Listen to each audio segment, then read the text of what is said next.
As I begin recording. God damn it. So, with the defeat and death of King Theodore Ashbite, leader of the Deep Dwellers and orchestrator of the attack on Doonhollow, the siege of the Obsidian Spire has come to a close. With the combined forces of the Arrakis, the Deep Dweller Goblins, and a small contingent of fire elementals taking victory.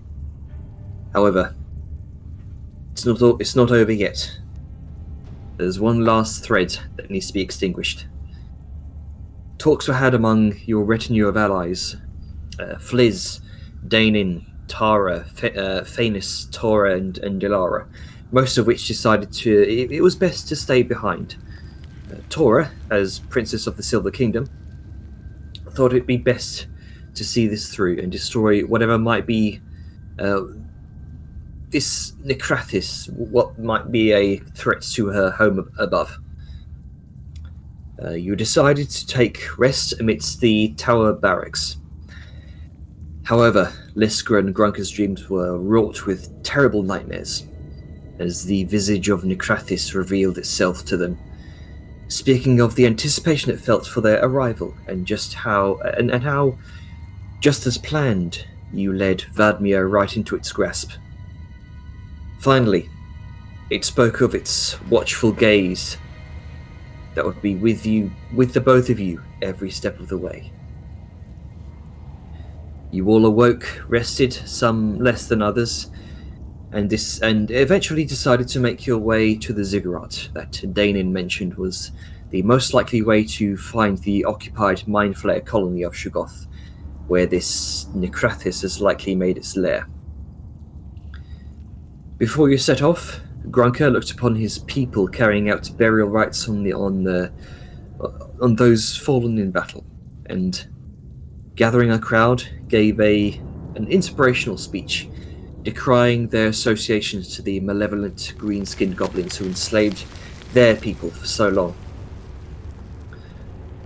That no longer would they be Deep Dweller goblins, but instead they would forge their own paths as Deeplings, a moment in his people's history that is likely to be remembered for all time. With that, you gave Fliz, your childhood friend, one final hug, and you all set off on your way. You also encountered a rockworm on death's door, and Grunker and Lisker healed enough of its wounds to stave off death, and possibly leave the cave to heal on its own, managing to even roll a natural 20 on an animal handling check. We'll see what consequences or benefits that has in the future. Regardless, you ascended the shattered Eldritch Ziggurat and made your way down the staircase into a seemingly endless, darkened pit that seems to descend into choking darkness forever. That is until you finally, after hours, found the bottom of the pit filled with the fires and ruins of the Ziggurat temple, shattered by the stalactite from above. You encountered a pack of Gricks, scavenging the bodies of dark priests that fell and were crushed beneath rubble. But they were swiftly defeated, and now you stand there, feeling the adrenaline wearing off. And I'll bring you back over to the map. I was about to comment on the fact that you called them, deep goblins at the start, but then you corrected it later. Good on you. Yeah. Alright. So, as the adrenaline wears off, what would you like to do? Hopefully proceed before more of those wiggly boys show up. And now with a nice bit of light to help us see things clearer. Yeah, sorry. We really need to get Grunker a pair of nice shades. Yeah. I mean, it's not like we have a caster that can just imbue light on things. Yeah. But extra light is always blinding the goblin. Sorry, Deepling. Oh, I mean, light's light. Yeah, but one imposes disadvantage on a melee. I mean, if I turned it down, would that? I think I did correct that a while ago. You did, but his sword specifically says sunlight. Yeah, it does specifically say sunlight. Yes, that's true. So bright light's fine, but sunlight not so much. Mm-hmm. So yeah, I'm gonna turn that down for Grunky's benefit. So at what point, like, I'm gonna reduce the radius. At what point does it stop being a problem for Grunker? I think when it's off. I mean, I'm a biggest radius. It can go up to 30 feet of bright light, 30 feet of dim, and a minimum of 10 each. I assume when you get to I'd like probably the say minimum. Yeah, because then I just gotta stay away from 2 squares You. around you. Yeah. Because the dim light doesn't really matter. It's the bright light. Right. Well, I'll avoid. Is it I'll put bright it light or is to it the- sunlight? It's Bright specifically said sunlight. bright Reduce. sunlight. Yeah, it's sorry.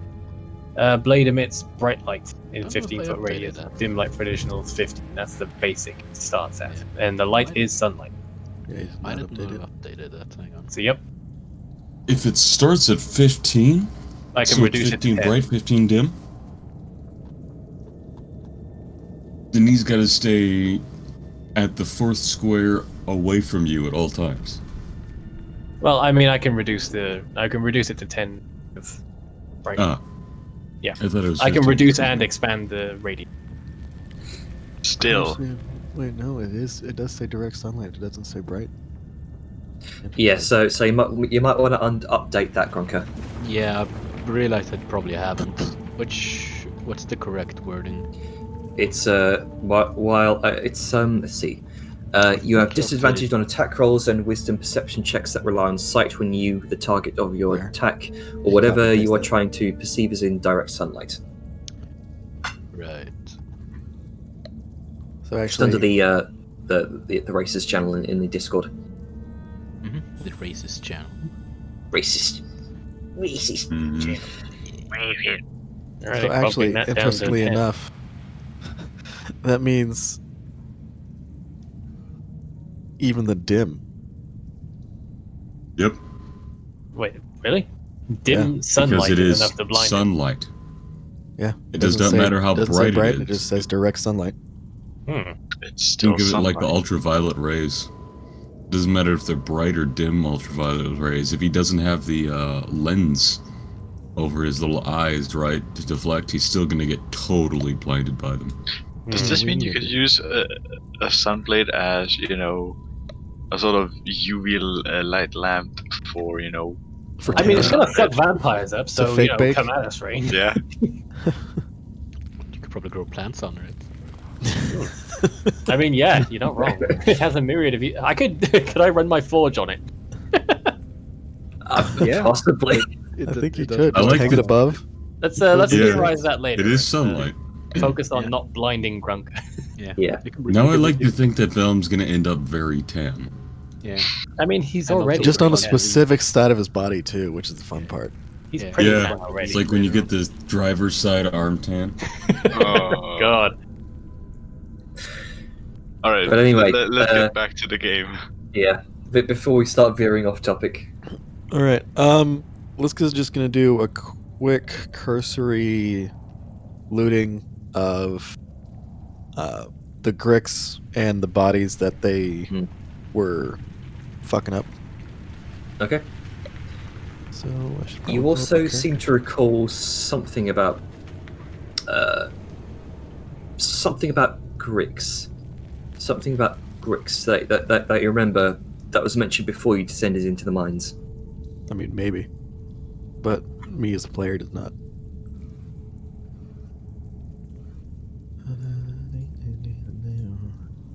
All right. What is it? Investigation or perception?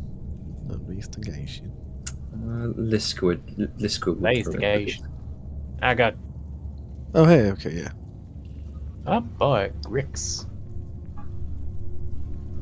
I'll keep track Yeah. of the radius. Don't worry. Being a Right, yeah. being an adept hunter of the keep, you would definitely remember the contract you got. You're all right.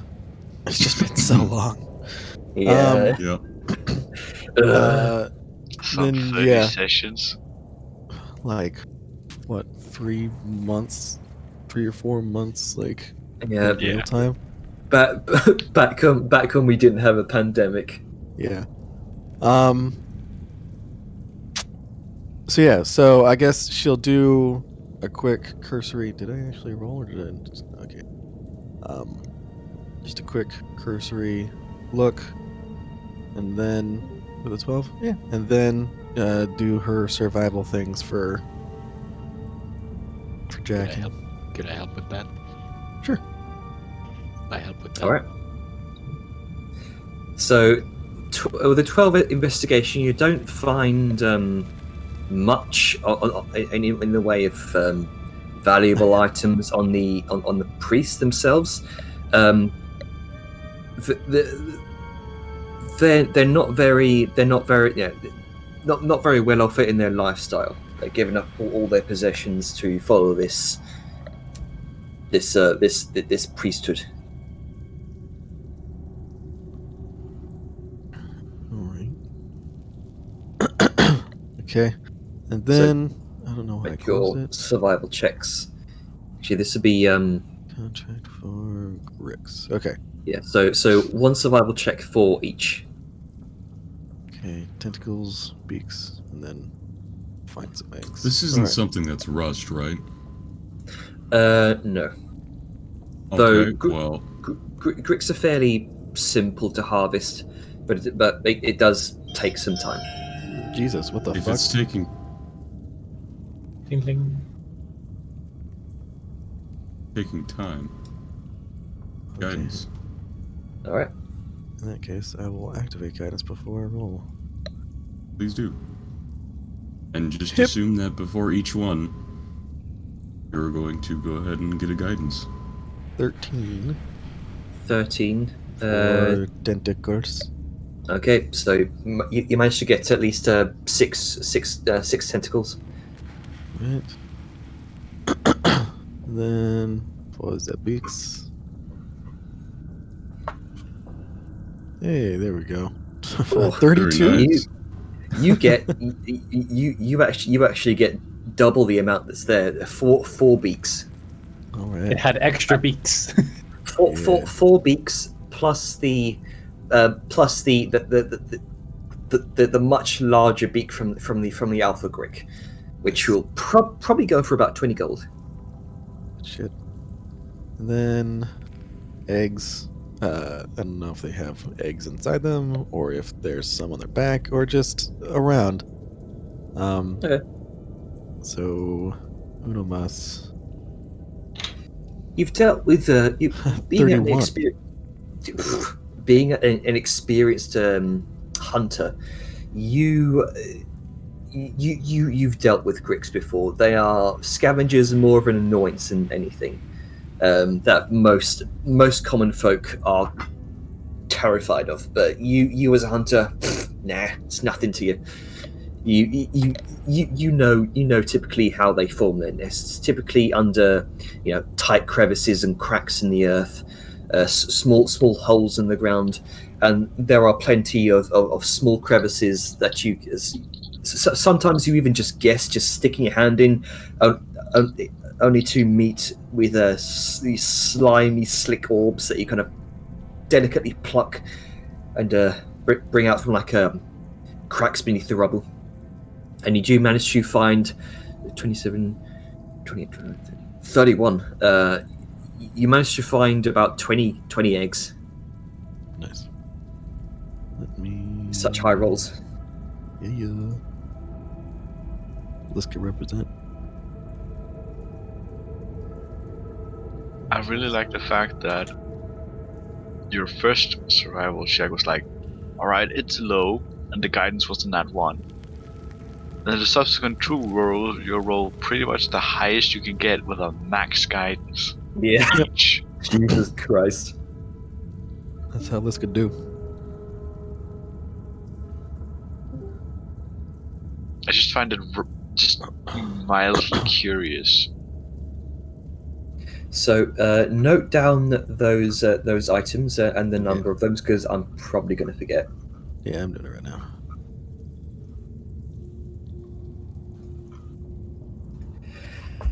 Okay, so while that's being noted down, Jenner, quick question. Hypothetically, could a body block the sunlight from the sunblade? No. No. No, that's stupid. That's just not how light radiuses work in this game. Depends Just on the understand- size of the person, but once we get to that point, I think that's irrelevant. Yeah. that ruling that's how light works would just further complicate things, I imagine. I have to ask because it does say direct sunlight on the thing. It's okay, I've closed my eyes and used Reckless. It's fine. I mean, that's probably just as effective. I mean, technically that works. Yeah, you could do that. I mean, you could just roll Reckless anyway. Instead of having to instinct. blind yourself. Yeah, but it hurts. True. But you're a barbarian. You take half damage. And what? You'll take, your eyes will take, maybe 1 damage? Half that rounded down? Yeah, you're good. Yeah. Just always be raging, Grunka. Yeah, I will. He's just angry at the light. So, what would you guys like to do now? Okay, so there was a crack to the north, right here. Yep. Exit way was north. From what you saw, yes. Okay. My vellum is up there. All right. The more visually gifted, do you wish to look around and see if there's any other path to take, or just any I other? can give it a try. Couldn't hurt to look around. Please do. Jana, would you take a 19 Yes. passive? 19 passive. Jesus Christ. Best you can tell, there does not appear to be any other alcoves, alcoves, cracks in the wall. You can see a bunch of very finely carved rubble that may have once been walls, just shattered across the ground. That's about it.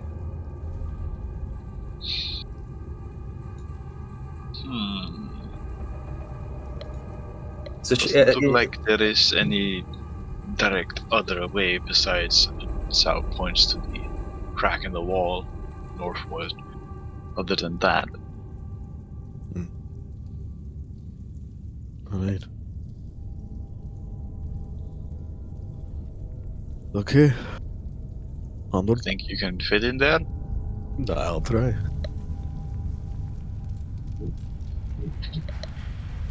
Grunka, do you want to come up ahead? Yeah. All right. I'll let Grunka kind of lead the way with his special eyes. I have a feeling that Grunka's yeah is the same thing as Groot's I am Groot. You don't know. Basically.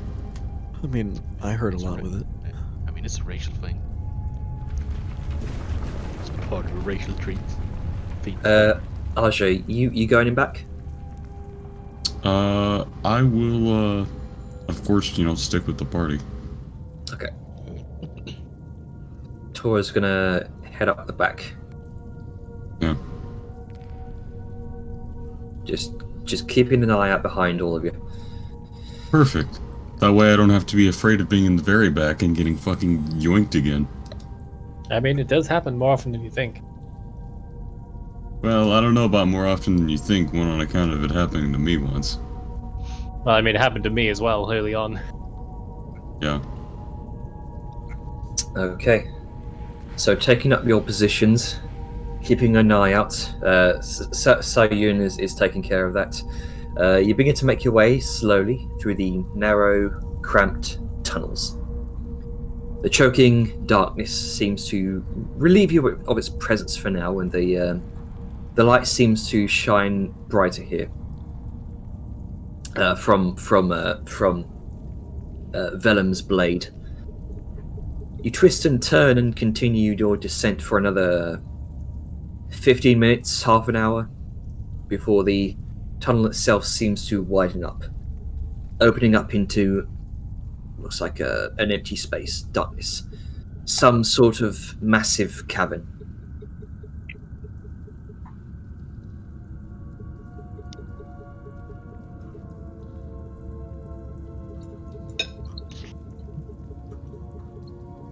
Zoom out. Hooray. I don't like this, janitor. I don't like this. Spooky and dark. This looks like Why we could use is some light. the map so huge? Oh, hey. Hey, no longer pixels as big as him. This is bigger than the last map. Nope. It is not. I made sure of that. It's expansive, but not mahoosive. It's just long. Yes, Vertical. long boy. You can see this is clearly some sort of massive cavern. You can see before you a forest of stalactites anywhere from 10 to 60 feet tall. Stalagmites. Stalagmites, thank you. The ground is littered with small pebbles, bits of gravel, as it seems to gently slope downwards. And you can see the faint glow of large crystal structures amidst the rocky formations. So, what would you like to do? Go. Yeah. Forward. All right. Yeah, I don't think there's an alternative to the route at the moment.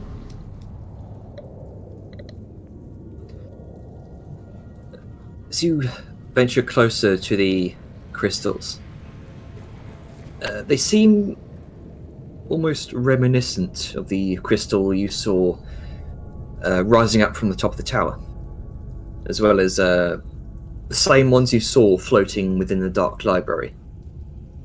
Similar facet formations to the crystal roots you saw growing within the Heartfire Sanctum, but this is a deep purple. Think, the dark crystal from the movie of the same name. You also witness a spark of lightning-like energy roil up from the formation's length and then jump from its apex towards something in the distance, lighting up for a fraction of a second what looks like a tall, curved, and warped stalactite. And the shape itself seems to respond in kind, sending a jolt of energy back towards the crystals. Sao is just shaking her head at this entire bullshit fuckery.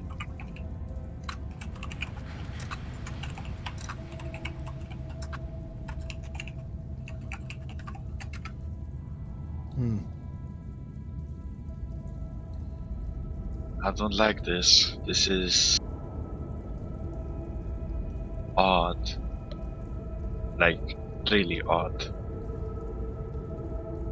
Those things are way too curved to be, performed naturally. Be careful no matter what we. I get a feeling this isn't like the other cameras. You cut out for a second there. Be careful about what? I don't know why I cut out. Basically saying, this is. We should be careful, no matter what.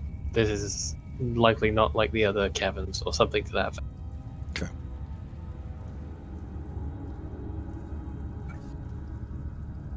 Just try not to touch lightning things. Or one of those large curved stalagmite things. Yeah. I don't like them. I mean, understandable.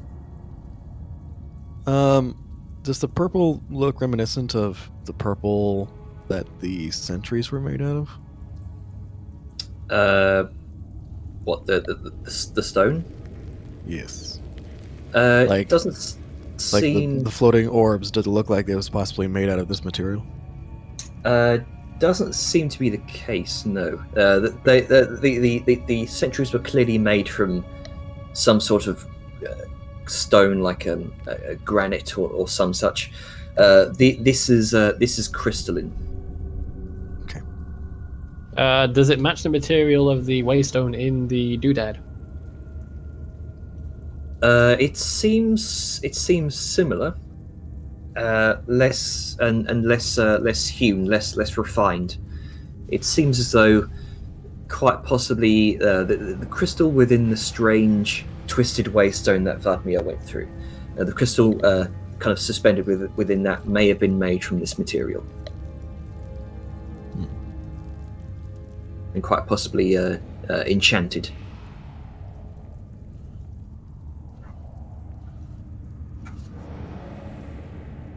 All right. Can we see this dock-shaped structure from where we are? You It looks like it's illuminated.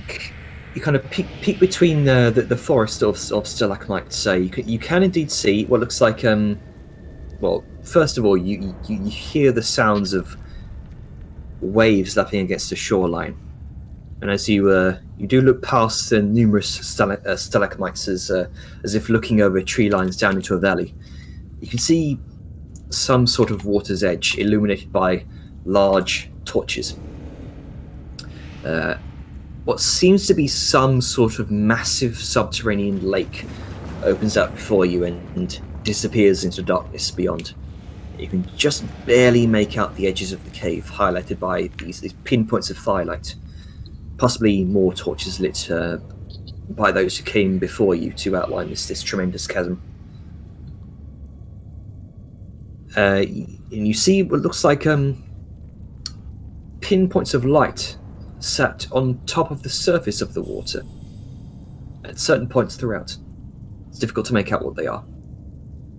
And as you venture closer, you see what looks like a long series of wooden docks built over the gravel and out into the lake, roped and hitched up against it. You can see a series of 10 rowboats. Some look like they've seen better days, and some have grown over with mold and mildew and rot. Others look like they've half sunk. As you get closer, best you can see, 5 of them look functional.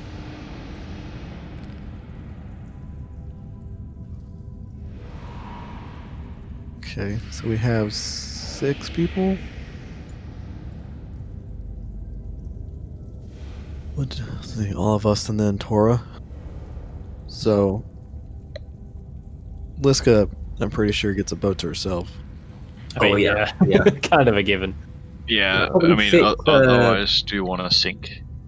You could probably fit 2 per boat. Okay. Then I guess we'll just find the actually all 5. Let's see. So 2 per boat, 1 for Liska. So that's 4 boats. Give or take Grunka being tiny. Could Grunka and Liska be in the same boat? They do kind of even out. Since he's small and she's large? Yeah, I'd say so, yeah. Okay. Hooray, buddy system. So what I'm I'm thinking we should suggesting have a is- melee and a range in each boat, besides that. well, Just in case. Just Grunker with his crossbow on top of Liska's shoulder while she rows the boat. He's in the crow's nest. It doesn't have any bolts anymore, but but he has his axe, and that returns. and he can also Um, just walk on water. So That's also true. You don't even need a boat. yeah, you can just walk next to you. So I guess Azure Princess Valimsau Yeah. seems like the best option. I would also, I'd also think that, given the likelihood that we'd probably be attacked, just on the water in general, just to be prepared.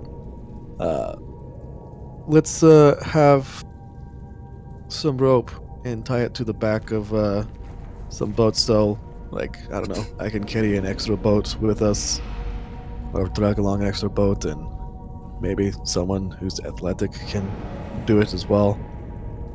Not to interrupt you, but what is that over there? And Sal points to some weird, irregular white formation, partly buried in gravel and dirt. It looks like a weird, partially buried white formation in gravel and dirt.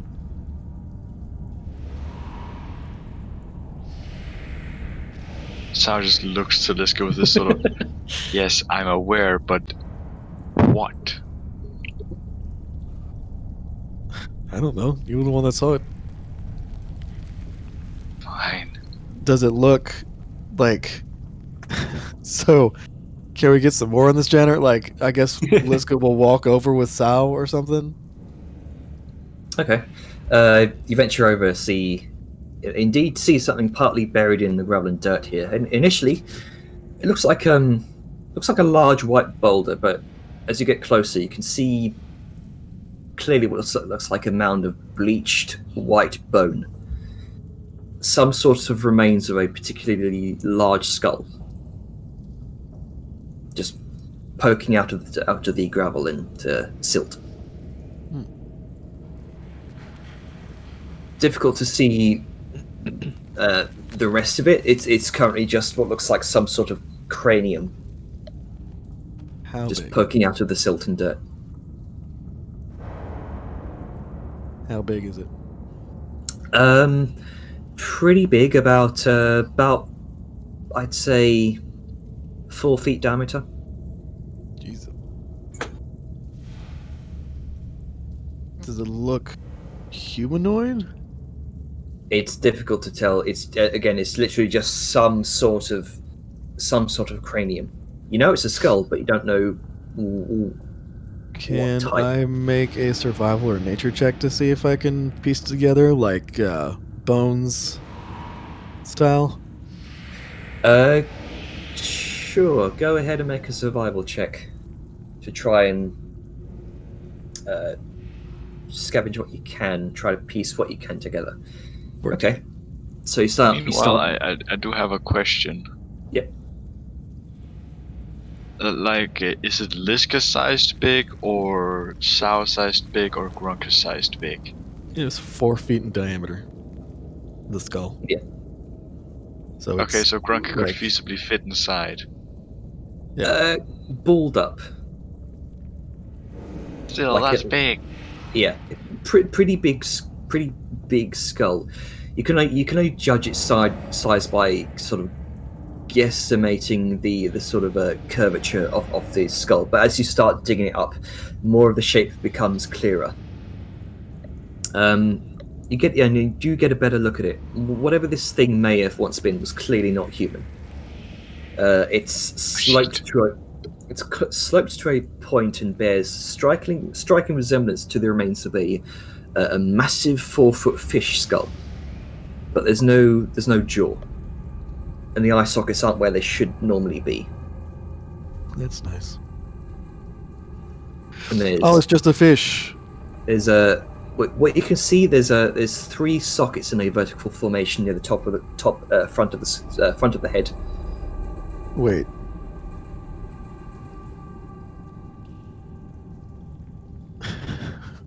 Wait, what? So there's 3.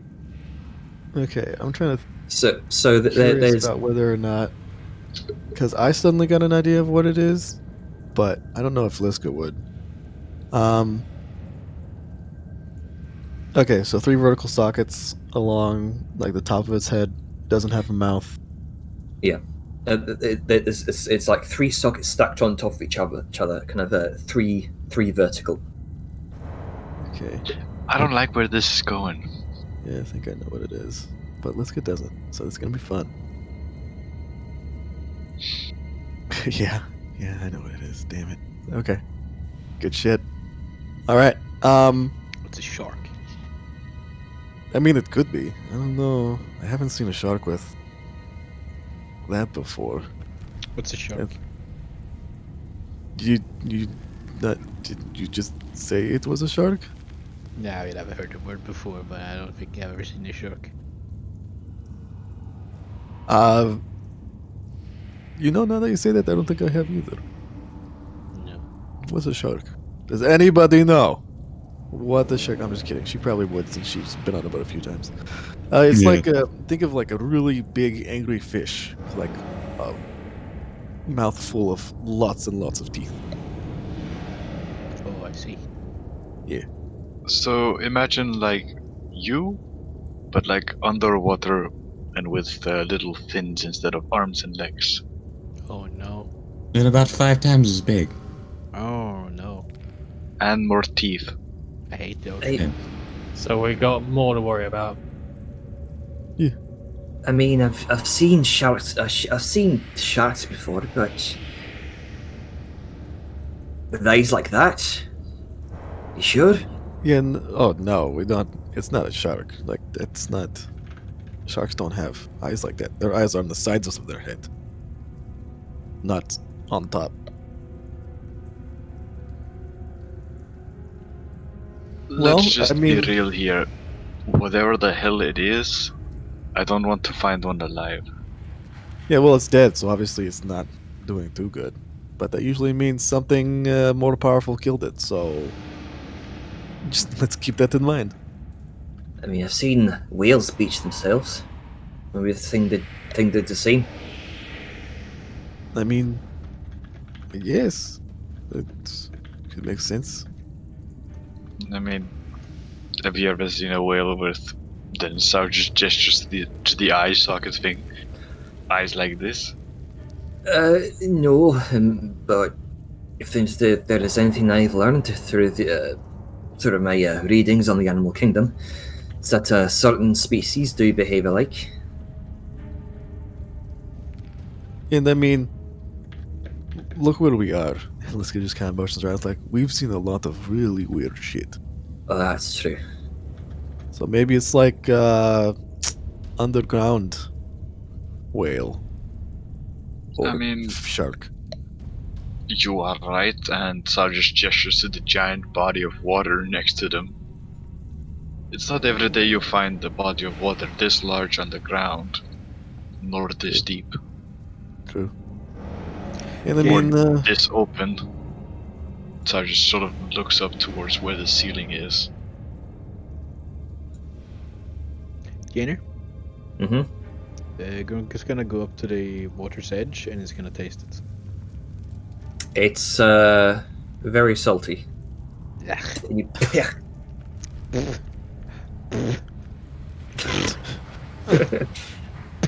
and also full of parasites.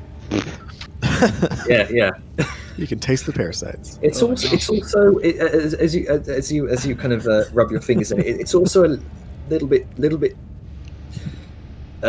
viscous, not to the point of like being sludge, but it's little bit more viscous than you'd normally expect water to be. You can probably still swim through it fine. It's just weird. Guys, No? I think this is like 90% semen. God fucking damn it! Does Why'd you Grunk have to go there? actually say that? Why did you have to go Because there? there's going to be some reactions if he does. No, probably not. Grunker says fucked up shit. He says it in undertongue. It's like I It's think an ocean of 90% semen. He does. Grunk suddenly doesn't want to walk on the water. I don't get sticky feet. Ugh. God fucking So anyway, Okay. Can I give Gabo inspiration? Yeah, Fine. Damn. Fine. Start using it. yeah, All we right. haven't done anything yet. True. At the This end of room the is so session. off At the end of the track. session. Hmm. Okay. This room is so off track. Before we start descending further into 12-year-old humor. Just look around. Yeah, let's get find the boats we want. Can tie one to the back of Liska's, and then I guess, to the back of Sao, or Toro's probably strong enough. Yeah. She can probably help you. Okay, and then I guess we can get to Gittin. All right. So Liska's gonna walk out, because obviously we have to walk out to the end of the dock. I'm assuming the boats are out there. Yeah. With the light from Azur's light spell, does the water seem clear, or does it seem like super murky? Can we see into it? It seems murky in places, clearer in others. Like there are cloudy spots of silt that have been thrown up. You said cloudy spots of, and I was just like, he's gonna say it, silt. Oh, okay. Damn it, Kirk. Cloudy spots of silt that have just been thrown up from various disturbances in the water. Other than that, the surface of the water seems relatively still. It's you could probably describe the water as being lightly obscured for the most part.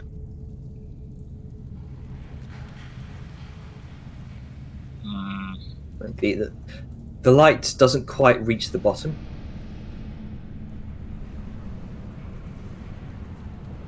But you can definitely see what appears to be small kind of translucent fish, that have probably evolved down here over probably millions of years. This is the only place they've known. You can see small kind of shrimp just kind of scuttling through the water. All sorts of very strange subterranean life. Whatever lives down here has not seen sunlight in forever, basically. Yeah, and Forever. pretty much every species of every creature you can see within the water seems to have some sort of translucency.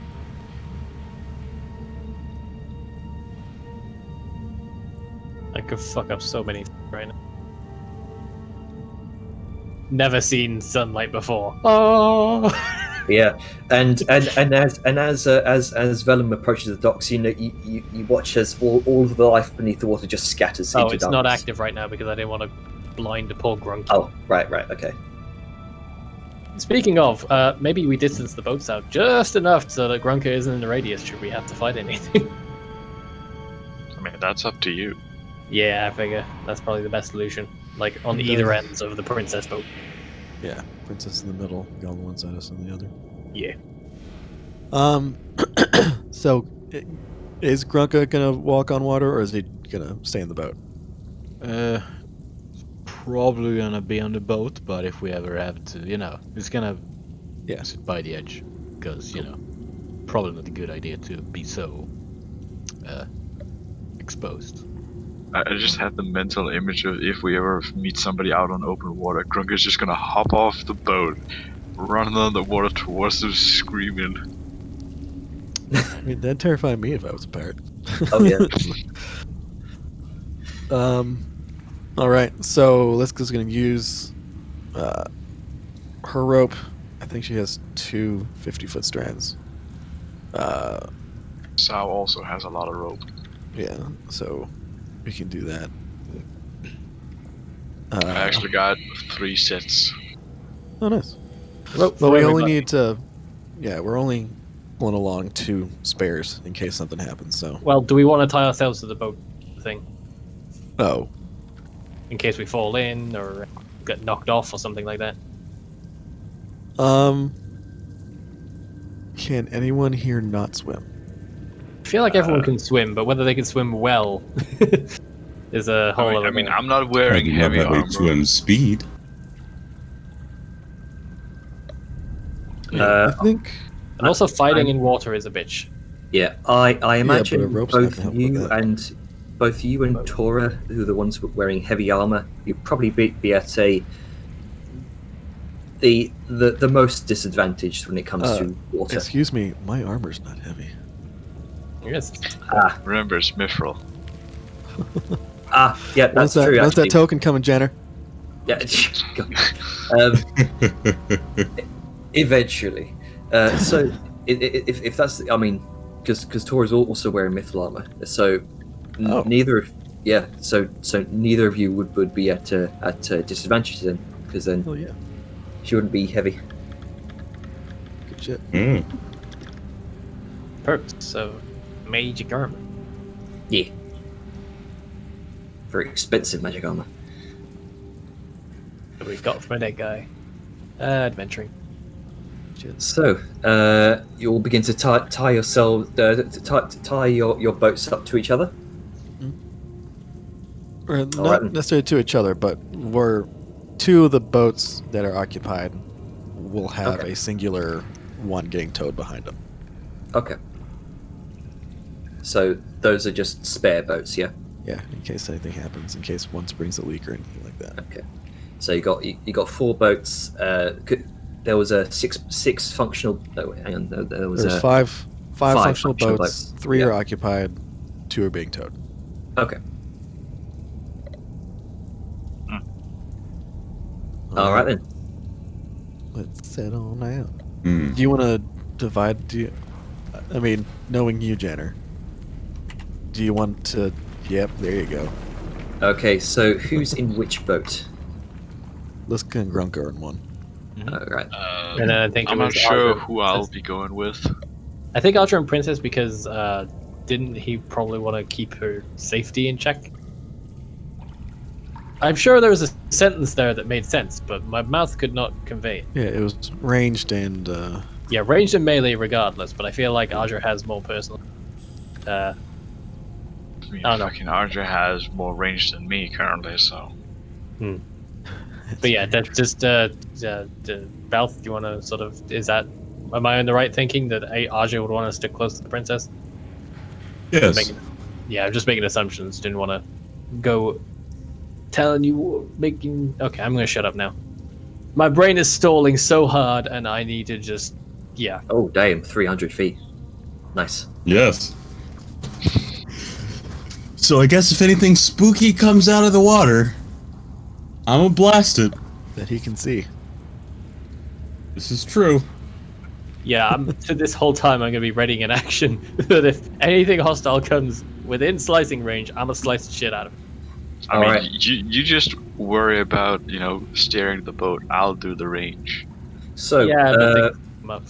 the only one here Okay. who has proficiency with water vehicles will be Sao Yun. So to see how how Oh fast shit, right. Yeah. So to see how fast you're all of you are able to actually row your boats. Just, everyone go ahead and make wisdom checks for me. Do I apply my proficiency? Yes. You can make your check with your water vehicles thing. So everyone, or Can I argue for an athletics check just to see how hard I can row? Uh, It can go in circles so fast. yeah, that's the point. There's a thing between actually rowing really fast and actually knowing how to efficiently row with sort of fixed pace, so actually getting somewhere. I mean, I got a 13. I'll say make your wisdom check with advantage, because you're fairly strong. So the wisdom combined with the athletics, we'll see how it goes. Oh shit! Well, You've been on a boat. this could just go. I know how boats work. All right, so Tora's going to do the wisdom check. Okay, 13. there you go. Considering she's presumably the strongest of you two. Definitely. Yeah. So Liska just motorboat throughout the whole lake. Yeah, bit up here now. Yep.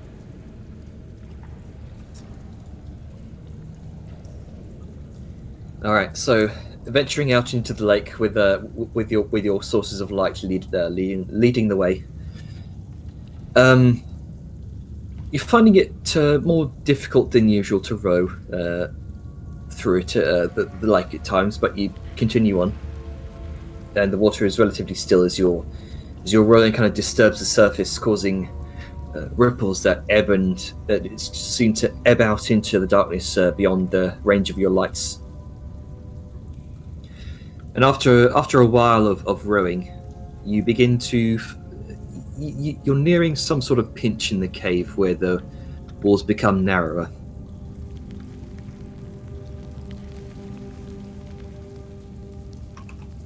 I don't like this.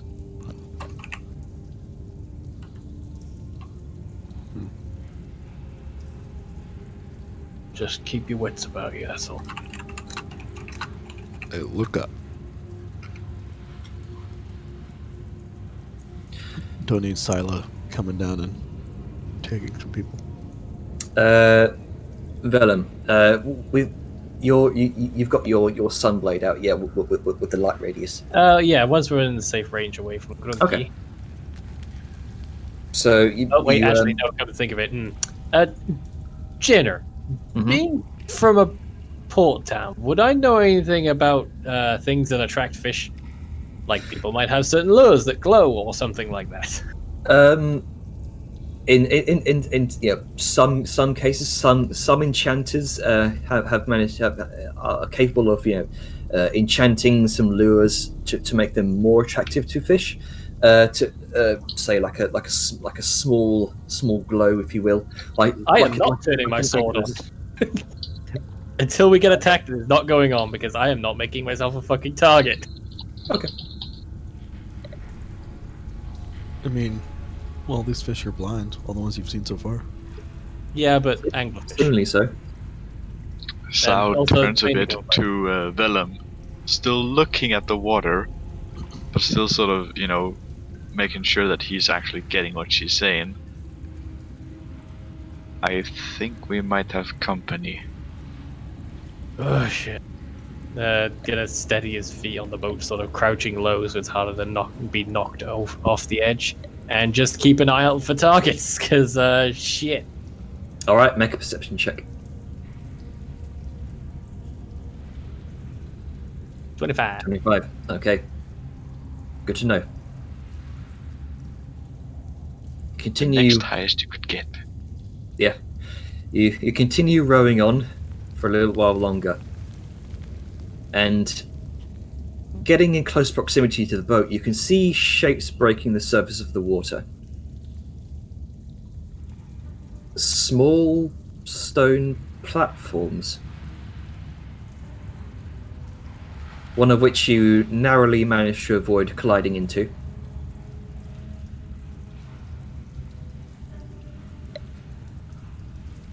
You notice at some point as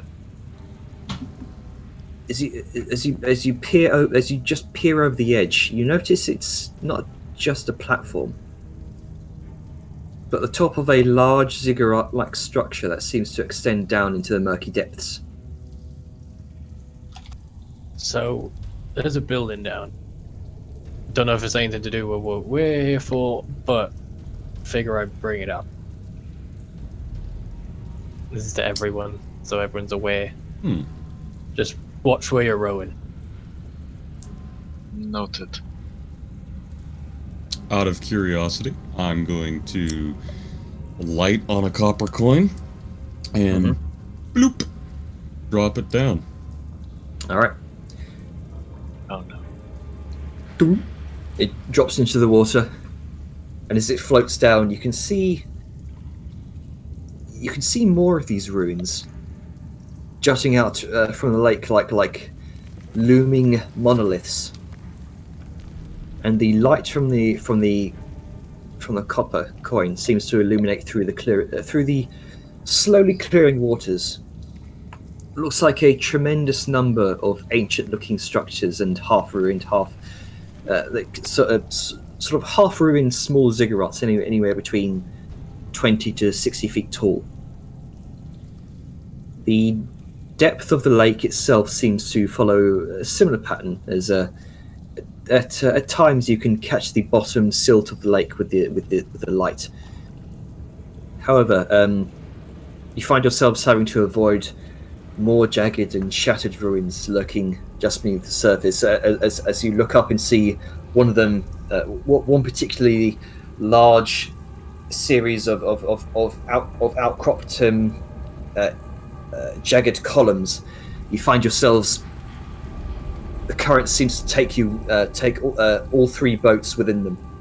I'd like you all to make a skill check, please. A dexterity check. Raw dexterity? Dexterity Some check. kind of skill that has dexterity, is it? Oh, just a straight dexterity check. Oh no. All right. Damn it! Those, I thought I got a 22. sorry, I should be specific. Those who are rowing the boats, my bad. Oh, okay. Oh, so Thanks, let's Al's get- the boat pilot. I'm going to use my inspiration for this, just for a flat dex check. Princess is gonna need it.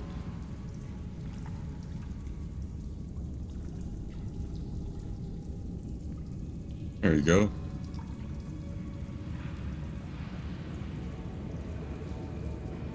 Great. Well, we're going over here now.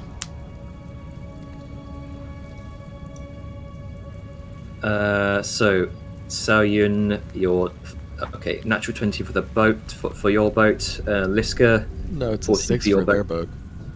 Sorry. It's No, a 6 for their boat. no, because I rolled it back when I thought everyone was rolling, but it's only the people piloting the boat. Yeah, aren't you the one rowing Nope. the boat? So did a vehicle boat. check. I'm the one proficient in Oh, it. okay. But the qualified Alright. people in the qualified places. It's a 20 for your boat because Grunka is rolling. No, I think it's Liska doing it. The thing was, Yeah, it's me. Oh yeah. I mean, unless There I you can go. argue for, again, an athletics check to fight against the current. Oh, it's a mighty Grunka. Well, because Jenny just said do a dexterity check, and then afterwards, like, actually it's those two who's rowing. Oh, that's fine. Okay. So, Saoyun and Liska, you do manage to maneuver your way past the particularly jagged, ruined set of obelisks, partially jutting out the water, managing to just narrowly pulling away before it can scrape against the side of your boat, potentially gouging into the wood. As you pull back the other way, you notice just in time as the bow is about to collide into the exposed tip of another ancient ziggurat. With a jolt of your oars, you manage to push yourselves away as the current seems to pick up.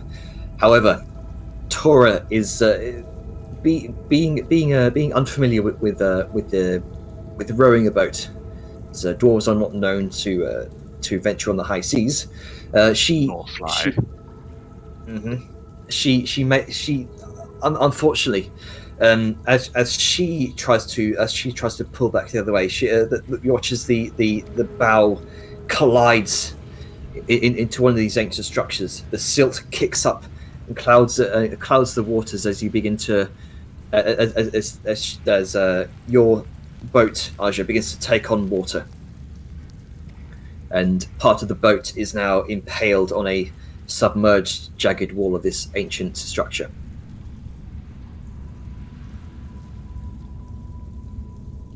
Ah, shite! Okay, well, I guess just start bailing. Just start. Just scooping water. Which is she kind of gets out of the boat for the meantime and steps on top of the platform of this the top of this ancient ziggurat that's sort of poking out the water, and she just starts pulling it away from the edge of the water. And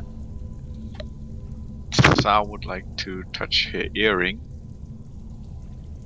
and then just message people, basically. Something is moving behind the cigarettes below the waters.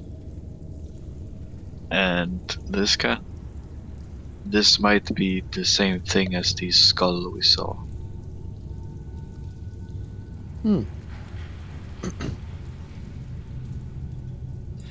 Watch, Is you watch Yeah, his- that's a question of what Liska's saying. Was this spare boats tied to ours? Like, how many spare boats did we have? there was one tied to Liska's boat and one tied to y'all's. Oh, fantastic. okay. I was not clear on that. Yeah. Oh, wait, we have another boat. Right, that's handy. Well, Beth, hang on. You watch as she pulls out a small knife and starts cutting the rope, severing the now ruined boat as it starts taking on more and more water. Just untie it. That's my rope. What? Why did you cut it? Rope is hard to make, you know. Fine, I'll take it with me. She unties the rope from the bow. Typical princess. I could just buy more rope. Liska gives a thumbs up from way away.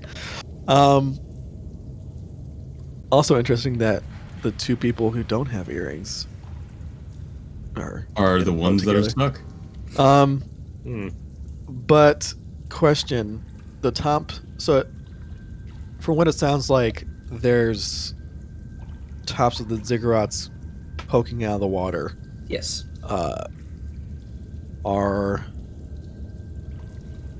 Can we, in anticipation for something happening, get on top of, like, are there enough that are large enough to kind of warrant standing on there instead of fighting in a boat or fighting in the water, that we can just like get a quote-unquote solid footing? There's a number of them, yes. Some of them are sort of poking out of the water at angles, but they're a fair distance away from each other.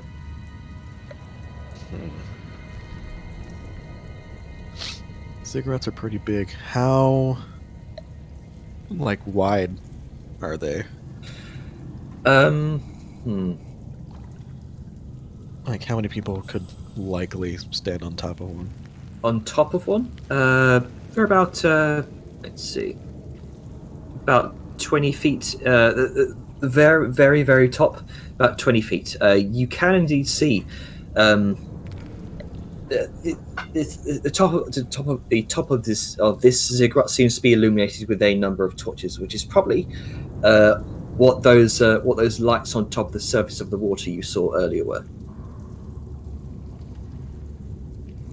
All right. So you can see Tora illuminated by a number of torches. Okay. Liska will say to Sao, let's consolidate and try to find a good place to potentially fight this thing. Agree. And Liska will row back to the ziggurat. Sao, can't you also possibly, I mean, if we could pull it up onto the top of the ziggurat, could you possibly mend the boat? Perhaps. Okay. So yeah, so going to row back and go to, I guess, the small ziggurat island. All right.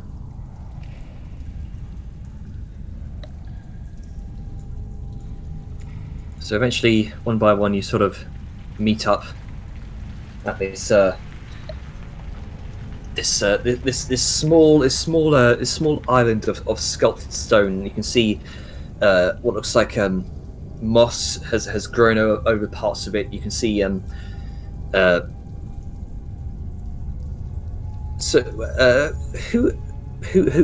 who's actually got light up? No one, or I Myself. got dark vision. And Liska have had lights cast on us. Okay. Yeah. Quick question though: how big is this area that we're supposedly converging on? 20 feet. About 20 feet by 20 feet. Well, sorry, Grunker, because I ain't going into a fight unarmed. Just stay near the edge. Yeah, I'll be on one end, away from poor Grunky. It's not gonna matter, but you know.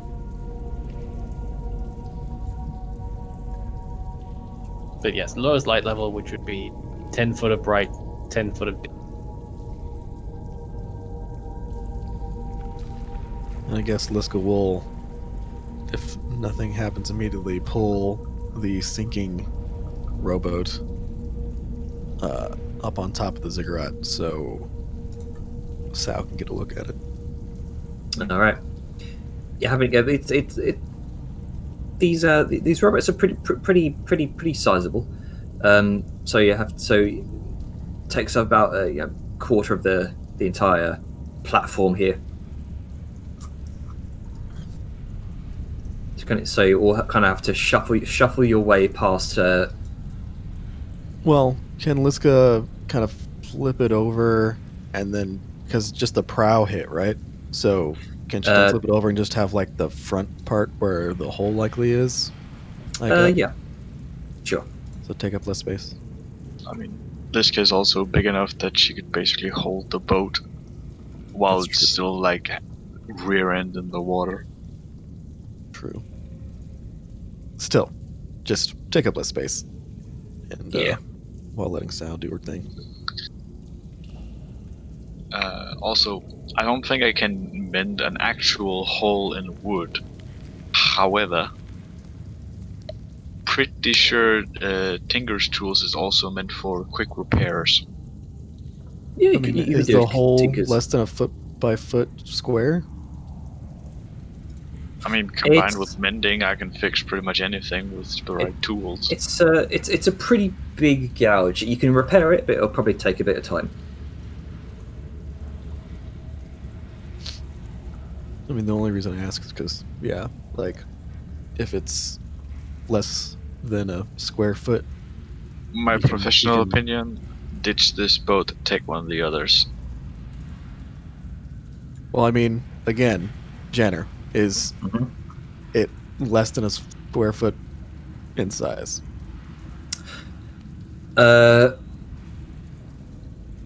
Probably no. Okay. Then then I'll agree, and we'll just toss it. Okay. Making sure that those that were on the boat beforehand were now out of the boat.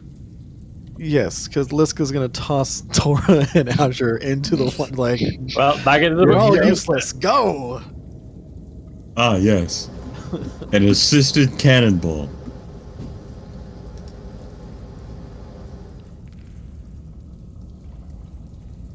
Okay. All right.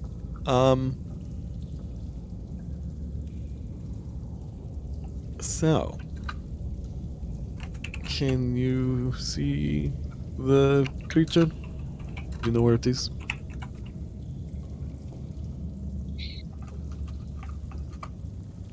Somewhere between the ruins. Moves in and out. This is its home turf. And I'm guessing.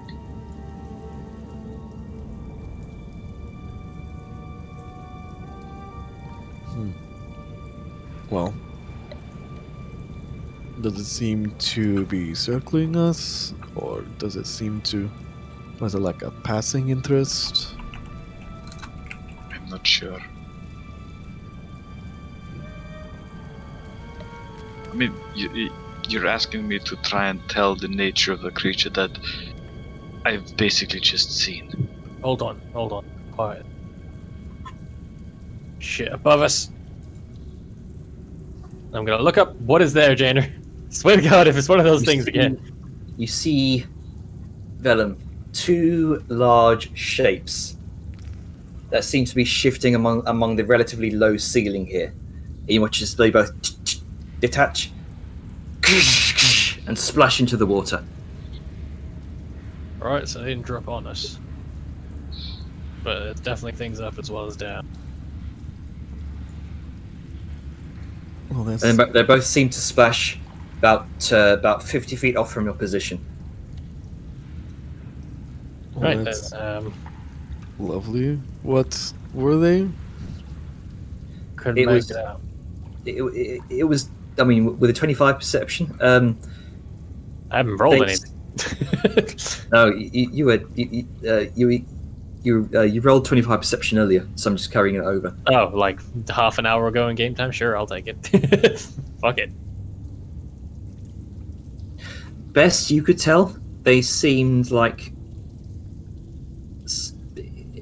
it was difficult to see, like insectoid in nature, arthropodic. That's as best as you could tell. It's like if crayfish were on the ceiling. Well, what the fuck? Okay. Do we just want to wait for them to come so we can fuck them up, or do we want to try to? Because I guarantee they can probably swim faster than we could row. Yeah, and they might try fucking up our boats as well, so it might be an idea to deal with them while we have the ground. Alright. I'm down. This place just keeps getting weirder and weirder. It is annoying.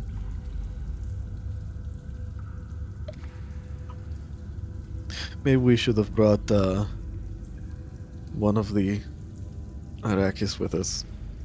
They might have, I don't know, known what half of this shit is. Maybe, or maybe they didn't even venture this far deep. They may not have. They Yeah, may but- not have been cooperative. True, but then again, I feel like half this stuff was, or I guess most of the stuff down here used to be part of races made by other gods, so I don't know. I might know. Like maybe, did anybody see like a crayfish in that huge mural? Not that I can recall. Okay. Well, I guess we wait. And Liska will have her sword and shield out and kind of be looking around every which way and up. Especially up. Sao will have her gun out and at the ready, because fuck this shit. Yeah, ready in action to slice the first hostile thing that jumps out of the that just jumps at us, just any direction. Yeah, we're gonna do the same with this little throwing axe.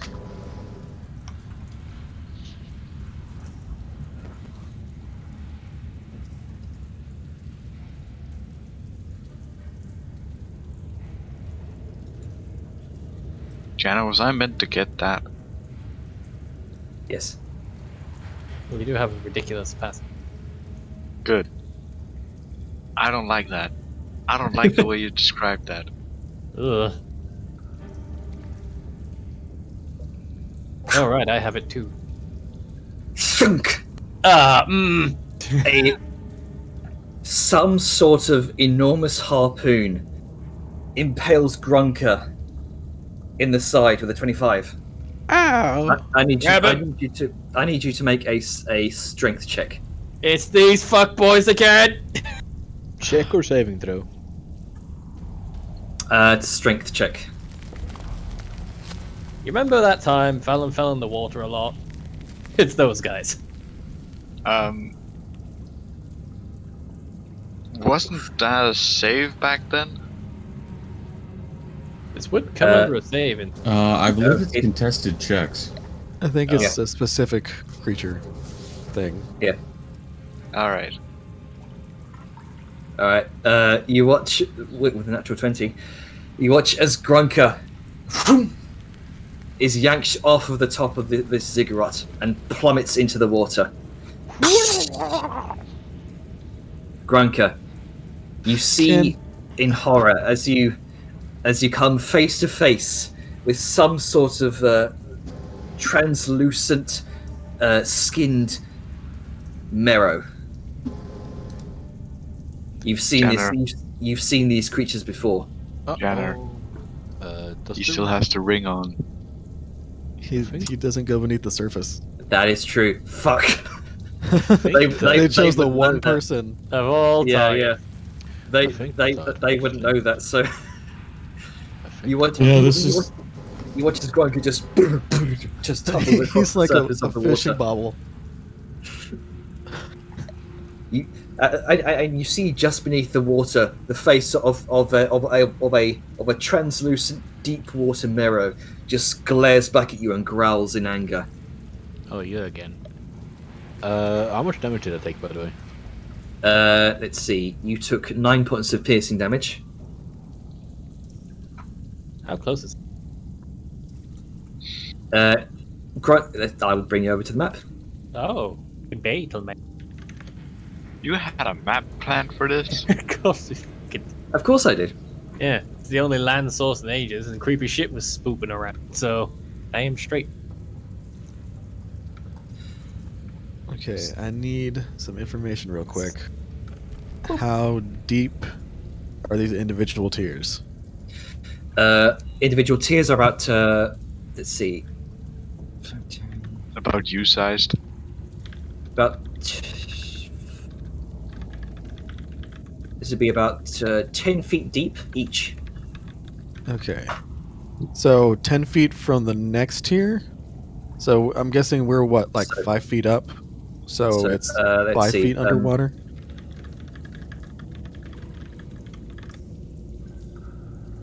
Five. This would be. Gotta show to others. Yeah, there we go. So 10 feet there, 10 feet down, and then another 10 feet. So each tier is 10 feet. Okay. Oh wait, no, I think yeah. I ruled this last time. I have to be consistent. So 5 feet for the first tier, 5 feet for the second tier, then each of those. Yeah, there we go. 5 feet, Okay, so 5 feet, 5 feet, and then 10 feet. the water is 5 feet deep, 15 feet, and then 25 and so forth? Let me. I'll. Because we're 5 feet up, right? Yeah, 5 feet. So it's 5 feet and then 5 feet. Oh, gee, I'm a token. Yeah, okay. So 5 feet, 5 feet, and then 10 feet. Okay. So the total. Okay, so. There you go. Okay, so the total is. Oh, hey, you go away.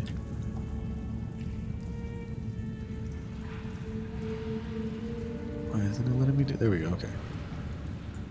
So this is 10 feet deep, and then 15 feet, Mhm. and then Then 25. 25. Oh, okay, yeah, because that 10 jump. Yeah. All right. Cool.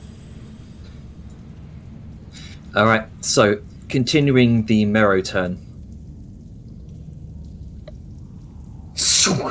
Another harpoon impales you in the back, Archer, Of course.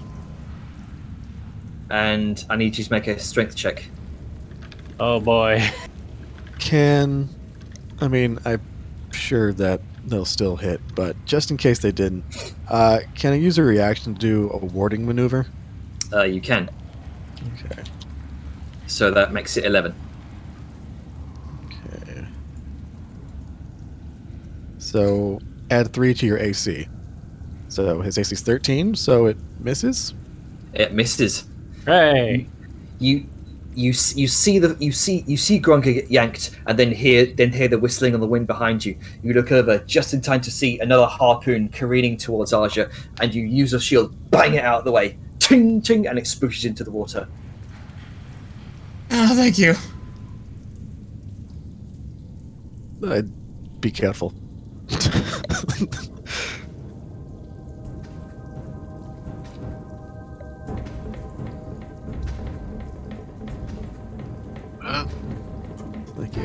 surprise round, but on the bad side. Oh no. Well, we know there's 2 of them now. Oh, I dig this. Whether music. that's a good or bad thing. This is like pseudo Pirates of the Caribbean. I dig it. Oh boy, look who's at the bottom of the order. It's fine. I need them to get close, or at least in waiting. Also rolling real low. That's what's advantage. Yeah, you got advantage, huh? Oh, hold on. I need to clear that. Fuck. So did you forget to account for sometimes it the? just-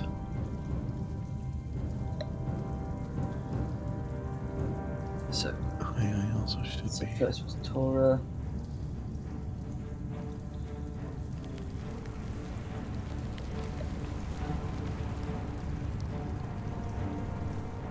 Hang on. I got it. I forgot to clear that on last time. So 4.1. And then was Grunker.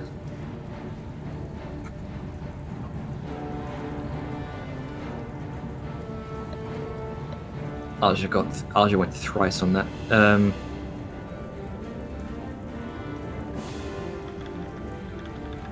Wait, what? Sorry, I've got a different turn tracker compared to what everyone else sees. I just gotta fix that. Okay. I'll So- be real with you guys here. I've been really tempted to take the harpoon upgrade myself, so I can, do shit like this. Yeah. Well, here's an in-character epiphany. Yeah. I'm not even on the order. I think that- it'll come in a moment. Yeah, Okay. that's weird. Hang on. Go ahead and roll. Just go ahead and roll manually. Might put you on. Make sure you have your token. There you See, go. I was on the order, and I was at 17. I'll make you at 17 again. There you go.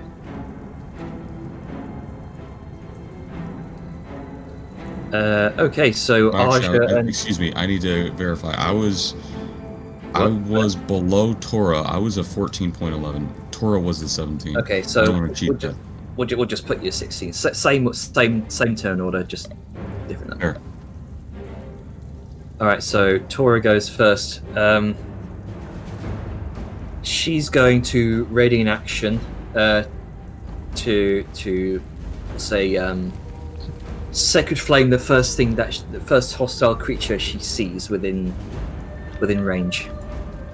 She doesn't currently see anything right now, just the water.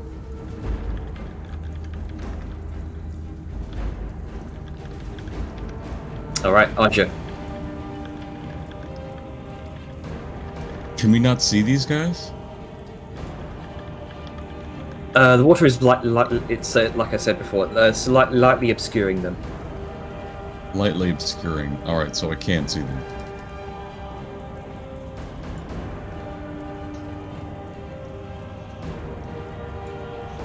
Then I guess I'm gonna blast the guy up north that just tried to harpoon me.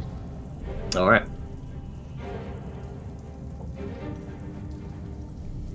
Shouldn't have advantage, but that's still naturally a 28.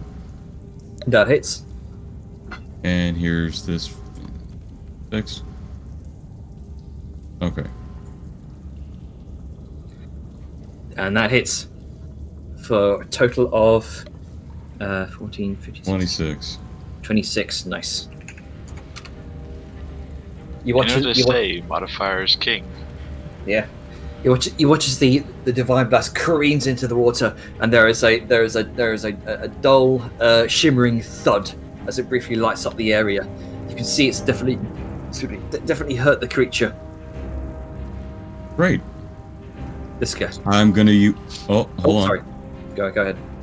What is this? This appears to be some sort of altar. Okay. don't know if I want to get on top of the altar, but instead I'm gonna go ahead and drop prone here, Okay. giving range attacks against me at disadvantage. All right.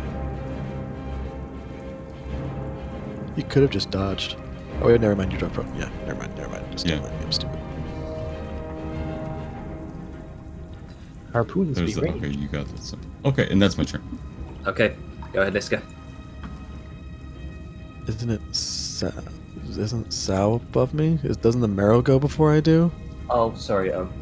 Like Yeah. our My bad. yeah, your turn order seems to be. Yeah, what's going on? it's messed up. Okay. Let's see. Next up.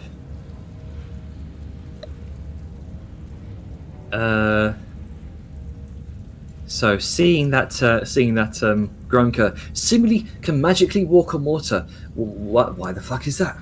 So instead, it's going to. Let's see. Which is as a harpoon jolts out of the water towards your direction, Soyun, for a 21. Actually, let me make these public. You know what these are now.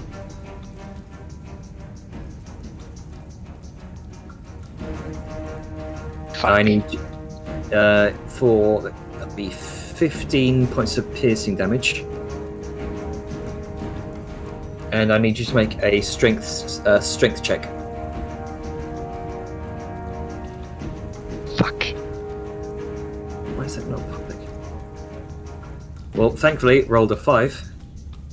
Right. So Alright, you said 14 piercing? 15 piercing. 15 piercing. Okay. You feel the yank against your torso, but you use the ball to brace yourself.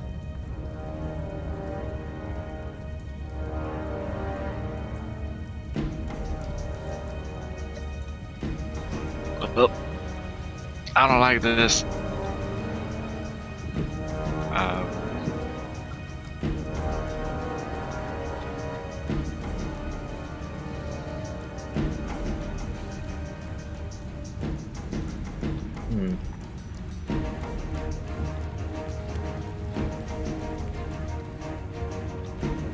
Why is that?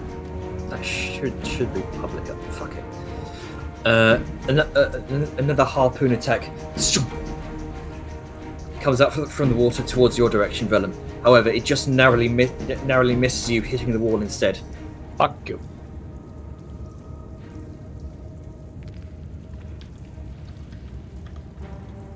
That's.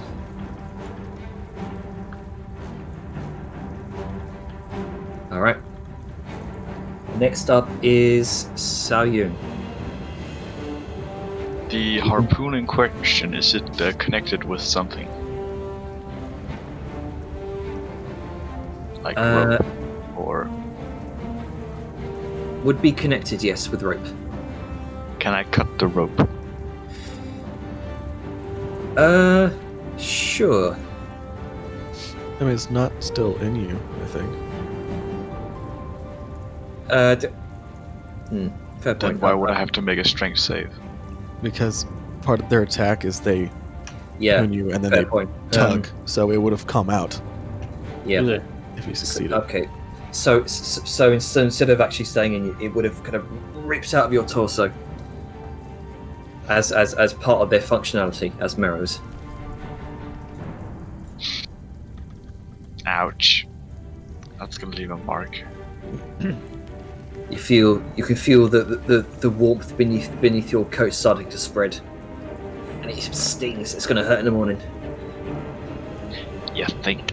It stings now, I'd imagine. I'm gonna do something questionable, but I need clarification first. Mm-hmm. I do have an ability that has a 60-foot line of lightning. But in water, I do know that lightning has a tendency to go everywhere. Especially in salty water. So, are we going by game mechanics or are we going by physics here?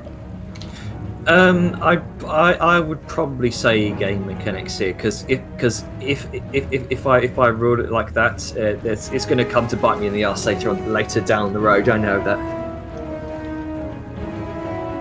Good. Then I would like to fire a line of lightning towards this motherfucker here. All right.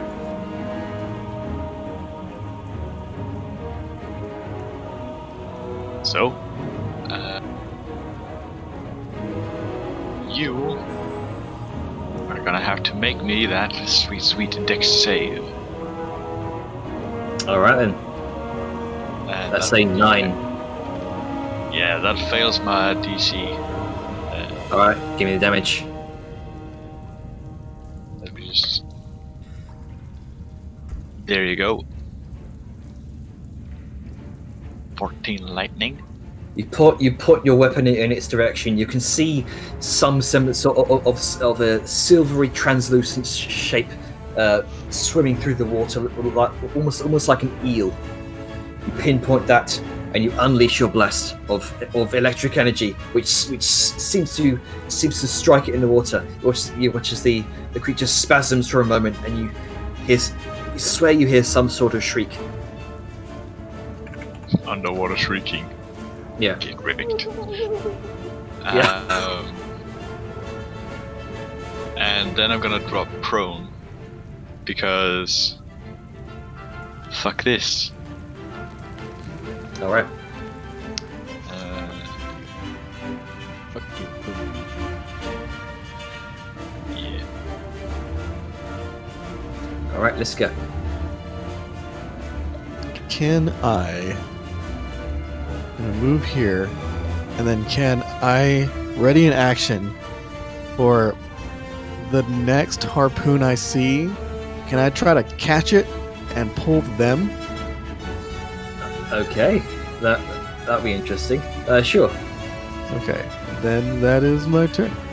Why is that the most Liska thing I could think of? Because Yeah, that's literally that's the only Liska thing she can think of. Yeah.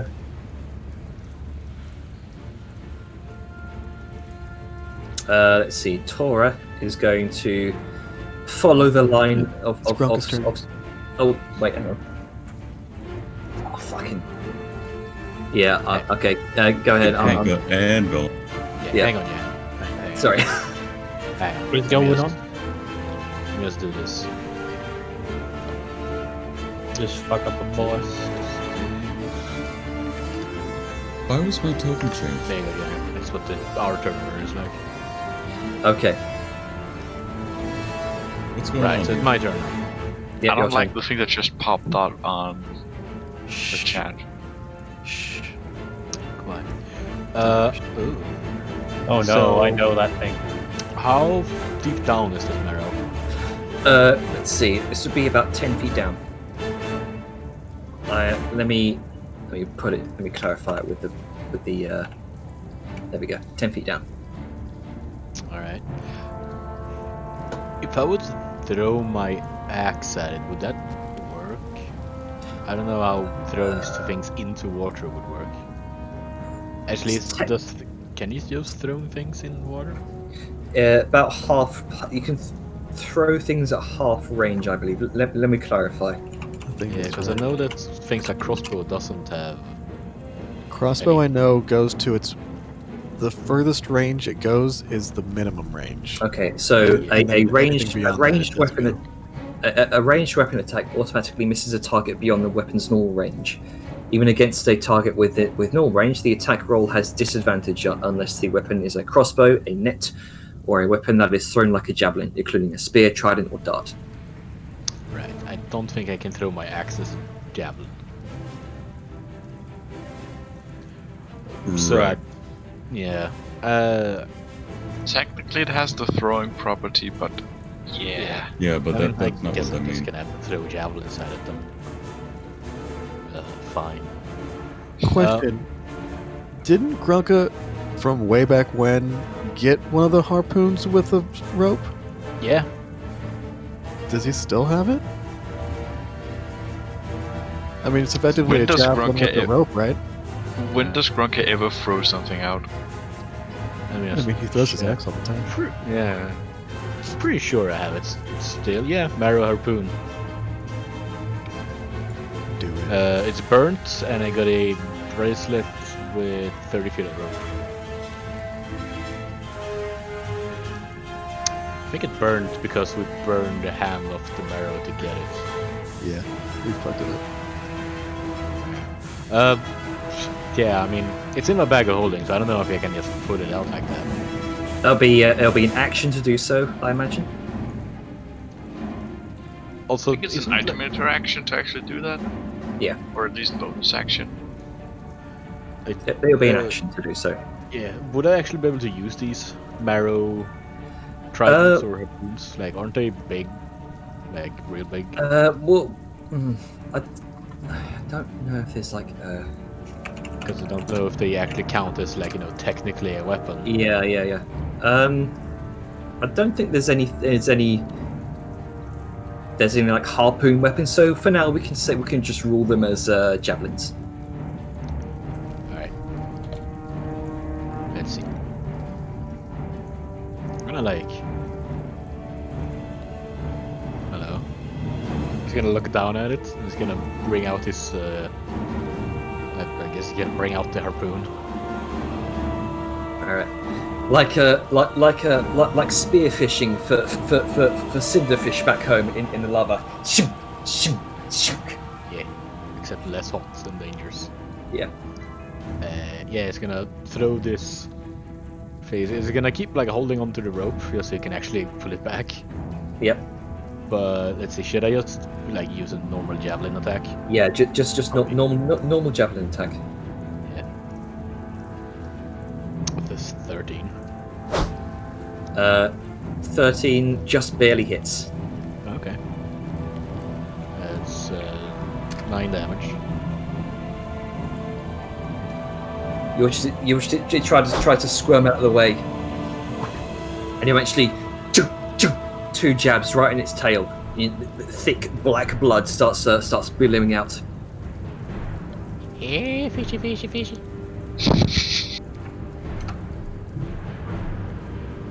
Let's see. And then I'm gonna use my 10 feet to go over there. Because that was, let's see. Since I have a 30. Yep, okay. Hey man, it's not cannibalism. It's not the same race.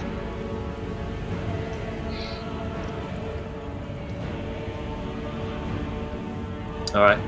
So There we go.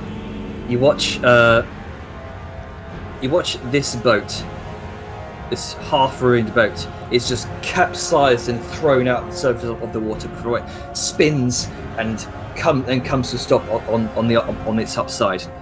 And you can see trudging out from beneath the water. You hear. Well, first of all, you hear as you watch an enormous, what almost looks like a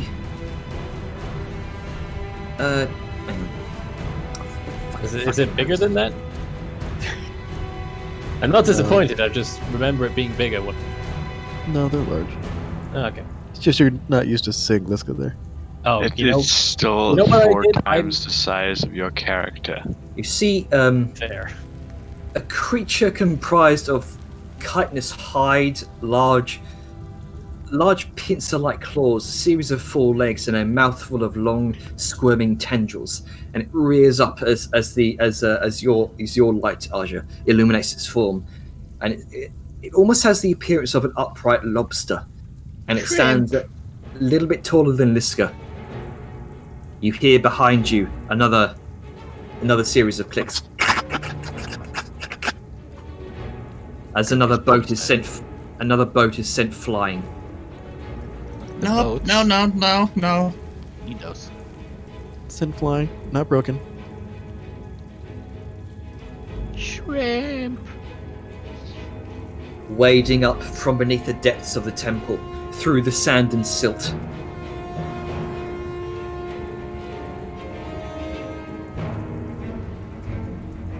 Let's see. First one is going to make a series of attacks against Liska.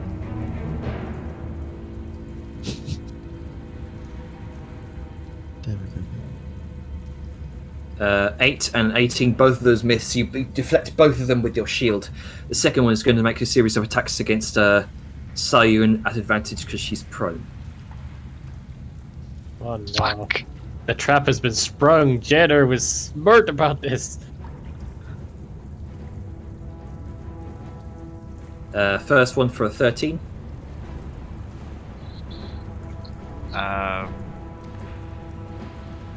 Yeah, my armor class is 13. Right, okay. You take 11 points of bludgeoning damage, and you are grappled. Oh boy.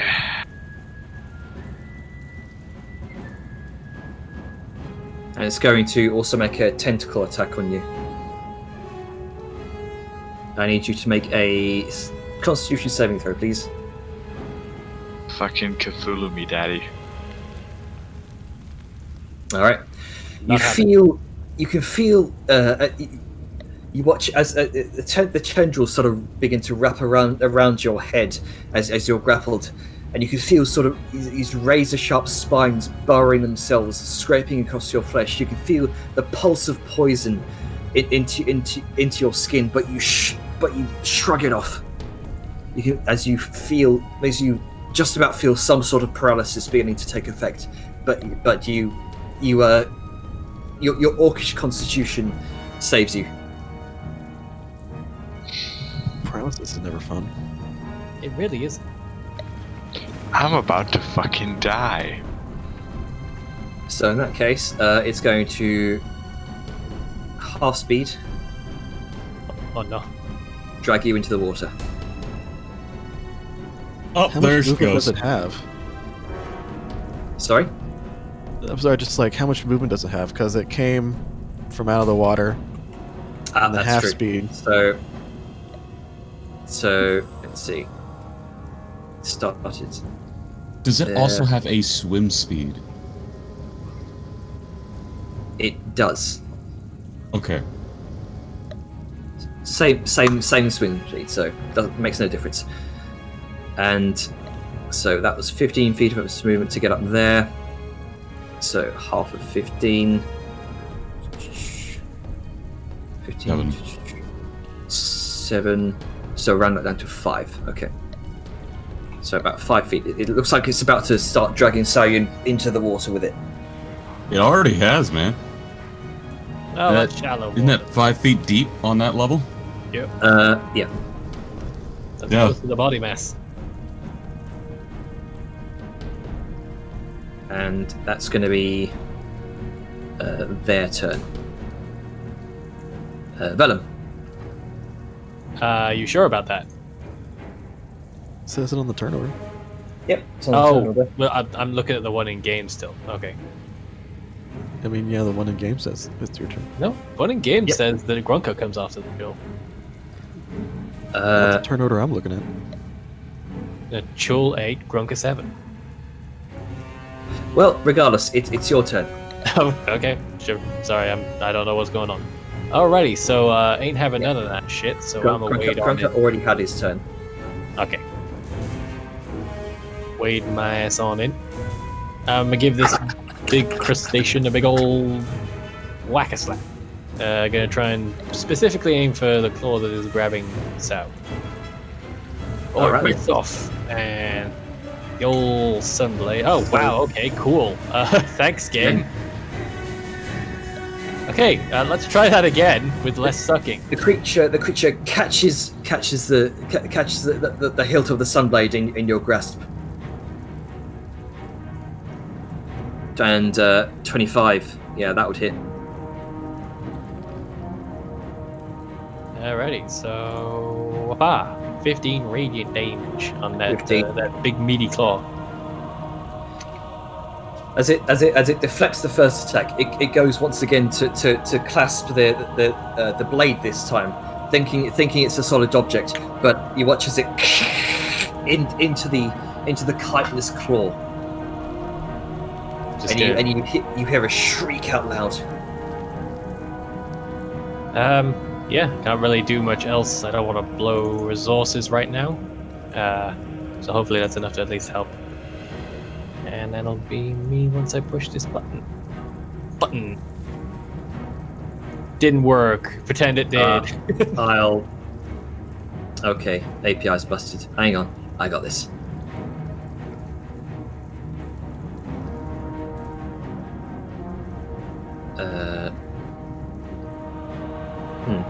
That is odd. Should be working. We'll restart that. Anyway, Tora is going to send a seeing Sayun being grappled here. Let's see. She's going to guiding bolt. Why not? Papa.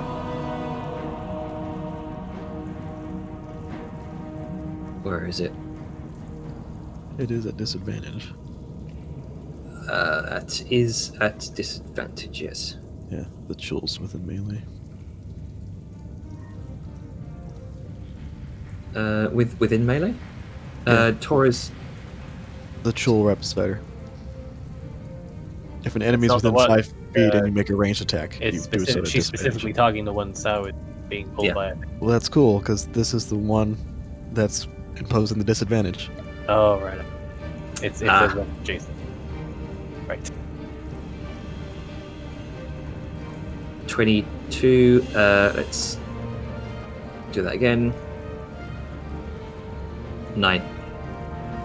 The guiding bolt zooms past the strange lobster-like creature, right as the other troll seems to impose its presence upon both Ulysker and Tora. And Tora just turns around just in time to see it. Next up is Aja. I don't like any of this. I really, really don't. Whoa. Oh, hello, Okay. turn order Okay. bouncing around. There we go. Sorry about that. Now it's on the marrow. Still out, just turn. But it's, Still your turn. I recommend Okay. not prone. I'm going to have to action disengage and get over to here. And then the marrows have seemingly fucked off. But I'm still gonna remain, no I'm not. Yes I am. I'm gonna remain prone. That's all I can do. Okay.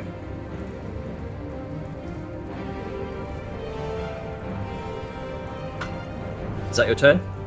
That's my turn. Okay. I used my action. I can't bonus action to do anything specific. Mirror's turn.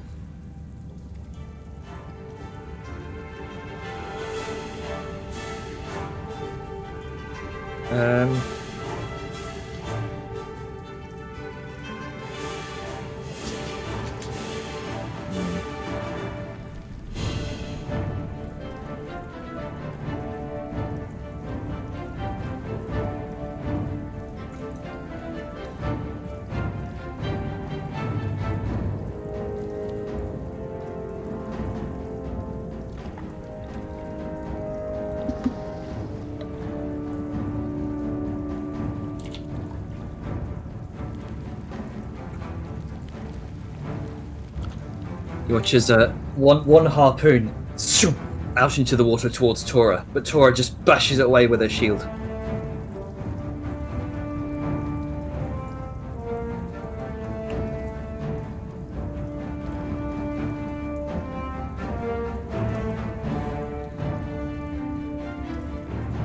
That's going to be their turn. So you see a number of these the Merrows. You can see the silvery translucent forms gathering closer in the water. I would like to contest in this grapple. All right. Go ahead and make this be My pick Hey. of acrobatics or athletics. This would be a okay. Since Go. I'm fighting it. Yep.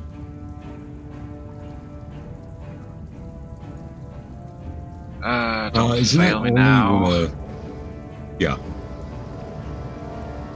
Nice. drink that. 6. I've been rolling for- really, really high for some reason. 6 for athletics for the lobster creature. I think you win. You just about manage to kind of twist your form in the water, and you watch as your coat tears in its claws, but you manage to escape. Oh, fuck. Now I have to get a new coat. I'm mad. I could mend it, so you could do that. That's not the thing about it. It's the principle It's the behind it. principle of the thing. Yeah. Anyway, I take it that's my action to contest the grapple. Because I'm always unsure about it. If it's an action or a bonus. Yeah, it's an It's action. an action. Yeah, it's an action. Alright.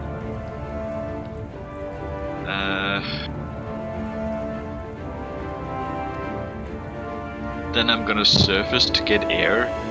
Mm-hmm. It's And about 5 feet of water. You can probably just stand. it is still the fact that I'm underwater. Yeah, mostly underwater. It's a bit difficult to move, but I'm gonna get some air and I'm just gonna end my turn because I can do jack diddly shit besides try and move away and get an attack of opportunity, which is no bueno. okay. Next up is Liska. All right. Okay.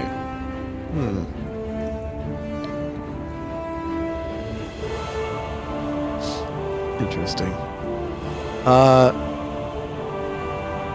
This guy is going to. Yeah, I guess you can just concentrate on this one. Vellum has this thing. Yeah, let's go and fuck it up. He does indeed have a thing.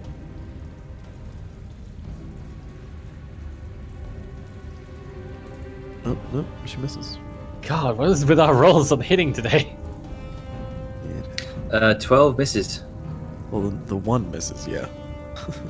Then that one. 21. That one hits. All right.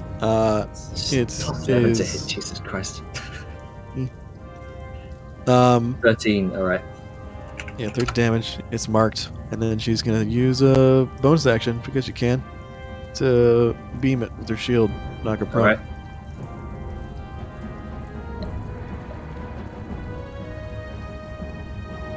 For a 22 athletics. It succeeds. All right. You clang it across the its stranger chitinous face. It stumbles for a moment, and then kind of reorients itself. All right, and I think that's all I can do. So my turn is over. All right. This creature is going to once again make another grapple attempt at you, Say, and doesn't want you to escape. Is it doing the attack which auto grapples, or is it just trying to grapple? The attack. 2 attacks. Okay. One for a 19. It's All right. You take 13 points of bludgeoning damage, and you are once again grappled. I hate on hit grapples. The worst. And once again, going to go in for the tentacles again. Go ahead and make a Constitution saving throw. you can And what's fuck right off with that shit. Once You're again, not gonna fucking Cthulhu me. once again, your orcish Constitution saves your hide as you fight off the poison. And it's going to back up into the water, Oh, no. provoking from you, Vellum. Damn fucking straight idiots. The old. Papa. That hits. Oh, 8. You slice across its hide, and you deal a fairly. You kind of slice off a chunk of its hide.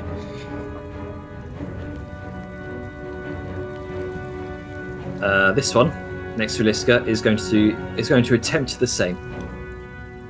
For a 17 that misses, and a 10 that misses. Just deflecting it with your shield.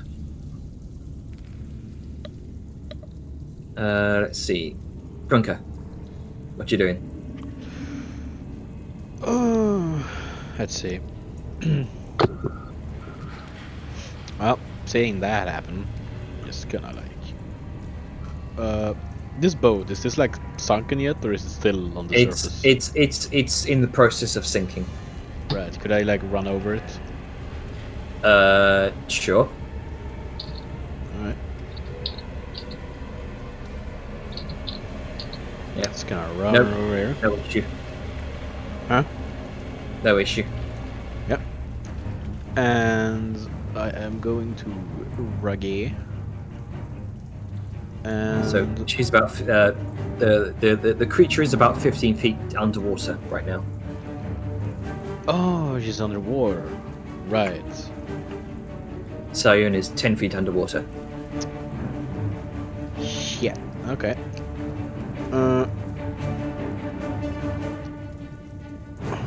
You only need to go 10 feet down to target it.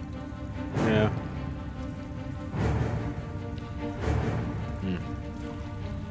Yeah, I guess I'm gonna have to swim. I'm just gonna choose not to be on the water anymore, and it's just gonna sink. All right. Down underneath the surface of the water you go. Sinking like a stone. Ugh, sticky. So silly. I hate all of you. Why you like this? Why are you doing this? Guess I'm a child mentally. Right. I think I'm just gonna try and. Actually, how far can I sink?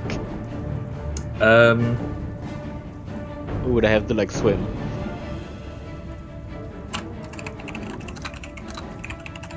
I think that's just movement. Yeah, I think Because I don't think you can act. Yeah, so. Yeah. So let's see. I moved 30, and I have 40, so I can move 5 feet down. Yep. D&D 5e drowning rules. We could probably use that. So you sink about 10 feet per round. Oh, we're using the drowning rules on that. Well, just for the sake of this, about.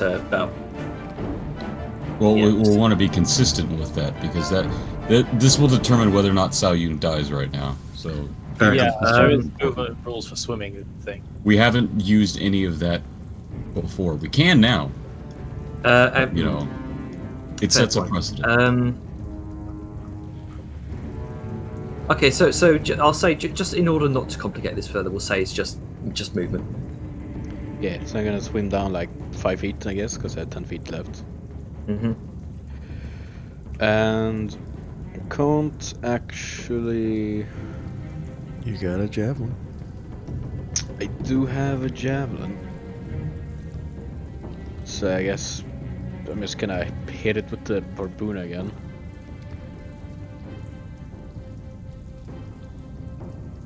All right, go ahead. It's 18 does hit. 18. Or 6 piercing. Wait, that's. Wait, how does rage damage work with ranged weapons? I don't remember. Or is it just No. melee weapons? No, it's just melee weapons. Melee only because your axe has the specific wording that it allows you to add. Yeah. Yeah, you're right. Okay, I'm gonna throw another. Throw it again. Nope. 11. That misses. Alright. And that's my. All right, Vellum, what you doing? Right. Well, I've measured it out. I have just enough movement to get down to where they is. And since it's bad news bears if Sao can't escape this grapple, I'm gonna do my action to do the help action. Okay. So just wrenching a sword in it to pry it, like bare hands, whatever the fuck you need to. Well, Alright, not bare hands, so- glove hands, you get what I mean. Holding an action to do help. No, help action is just helping.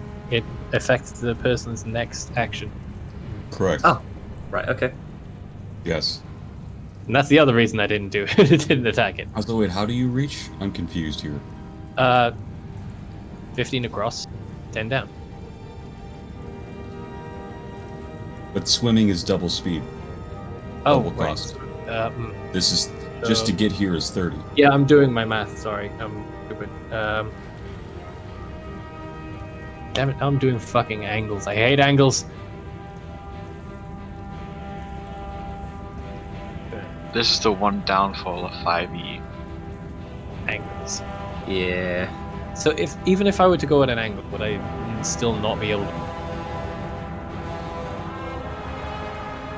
That's the question here, because if I go across and then down, I'm not. But the world exists in straight lines. You can't. Somebody with a math Yeah, brain, you also can't even do an angle until you get to here Fair. because this is just.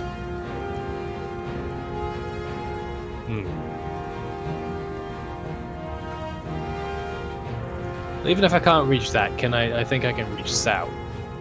Be adjacent.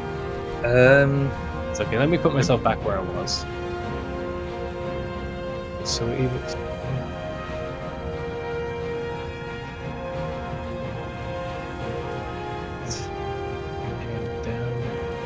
I think I can do that.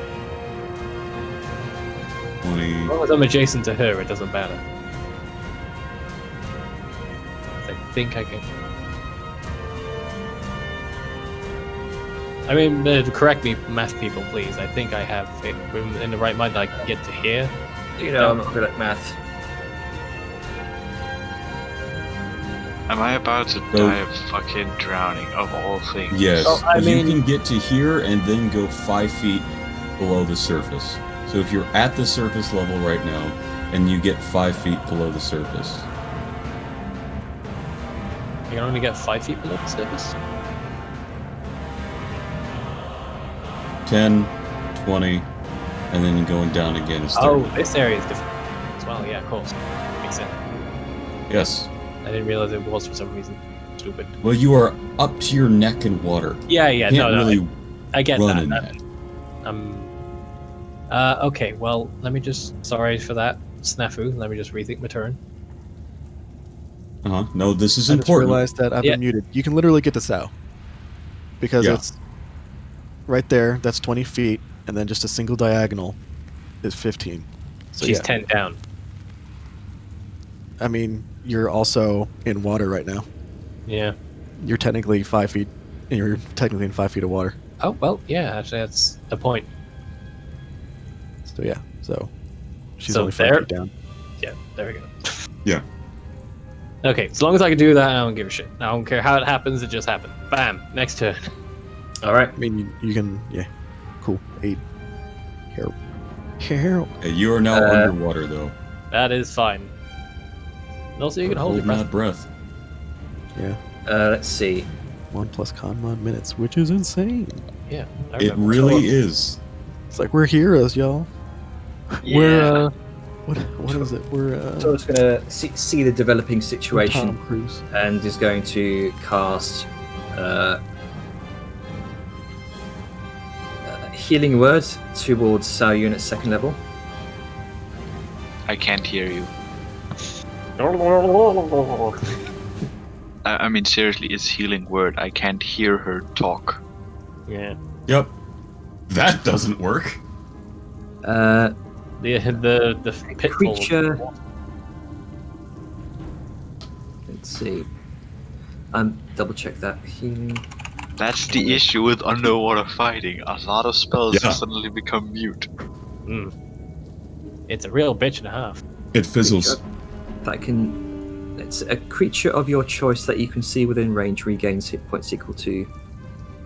Yeah, your so yeah, spellcasting- it doesn't say Is that it can based hear on you. whether does it say hear you or does it say just that It you just can says see? You can see.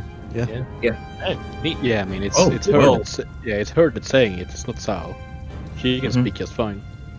Okay. All right. As long as Then God I need to talk to a few DMs I've played with in the past. Yeah, rules as written. There's nothing that says if you can't hear whoever's casting healing word, you're not healed. How would that work if you were unconscious? Yeah, because exactly. So whoever's ruling it that way is bullshitting you. All right. Question: does the Chul get an opportunity attack on Torah? Oh yes, It would. was here, so it should. Oh no. It does it at disadvantage because At it's marked disadvantage, by yes. this guy. That would be for good thing it was disadvantage. Otherwise it would have hit 18 for disadvantage, 20. Otherwise it would have been a 25. So the Chul swipes towards Tora, but you bash your shield in the way of its grasp. And I don't know She's why. got more than 18 AC, so she's Yeah. got some magical plate. Yep, 23. Oh yeah. Good shit. Holy cow. Yeah, she's fucking dwarf with the best armor because he's a princess. Let's see, spell level 2. Why is that not working? I don't know if I did the math right on how long I can hold my breath in combat, but Along. that's Okay, 240 rounds. Yep. Yep. It's And- absurd.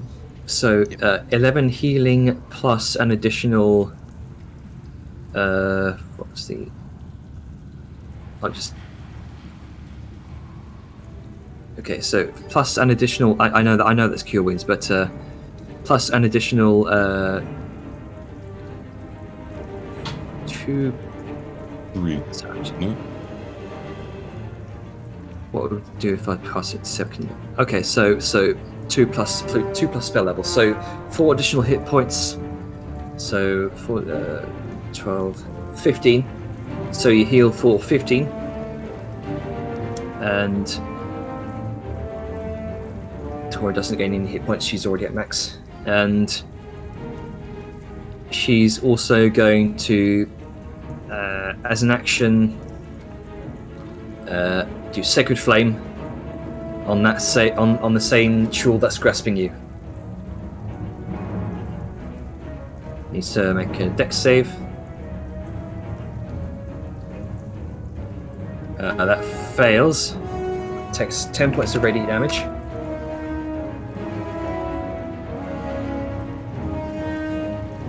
That's going to be her turn. Aja.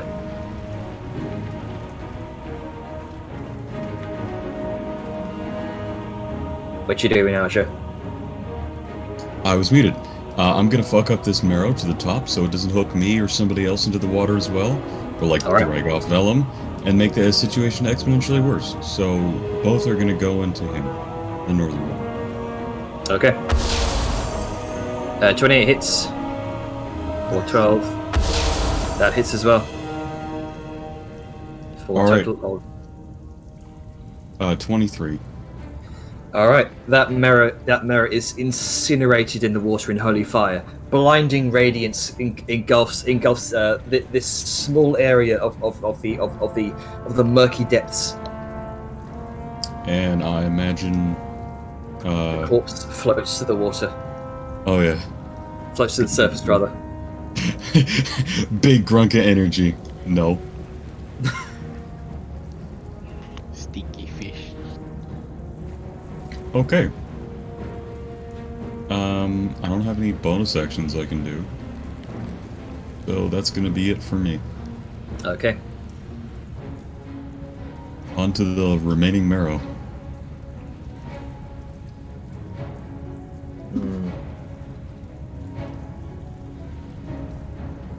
Which juicy morsel is he gonna go for now? Going It's for already Sayu. 10 They're feet. gonna fight tug of war. Oh yeah. Just rip her to shreds. Oh. Already 10 I'm feet about to underwater. fucking die in a moment. I know. You good? To shreds, you say? You have 240 rounds. You're fine. you really do. I mean, unless my wind gets knocked out. Yeah, you good? You And watch. plus, force movement technically breaks you out of grapples. You watch as another harpoon lurches out the water. This translucent, strange, deep water mirror is sort of almost kind of flopping just on the edge of this wall here. The harpoon launches out towards Aja. However, it hits part of the wall as Aja is prone. Yes. See, this is why I killed those things. Otherwise, it would have hit. I know. Tactics, son. Yep. Instead, it's just going to start retreating. I hate jewels. Sayan. I would like to break the grapple again. All right. With advantage, because Vellum is... Action: break the grapple with advantage. Let's see. Is that killing me here. that just succeeds? Oh wait, no, wait, hang on, no, that's wrong one. That just play fails. with our hearts, Jenner. That just fails. I can't give you a It reroll. also, I know grappling is technically an attack. Is escaping the grapple also an attack, or is it a special escape? It's action? you have to spend an action to do it. Escaping is a dedicated action. Making the grapple attempt is an attack. Yeah. Escaping is always an action. Yeah, it's just an action and it's not part of an attack. Okay. I'm so boned. You're fine, we got you. Velm and Grunky are here to help. Yeah, I have a feeling that if I don't escape by some amount of next rounds, I'm fucked. Well, you'll get pulled off the map, but if they keep on it,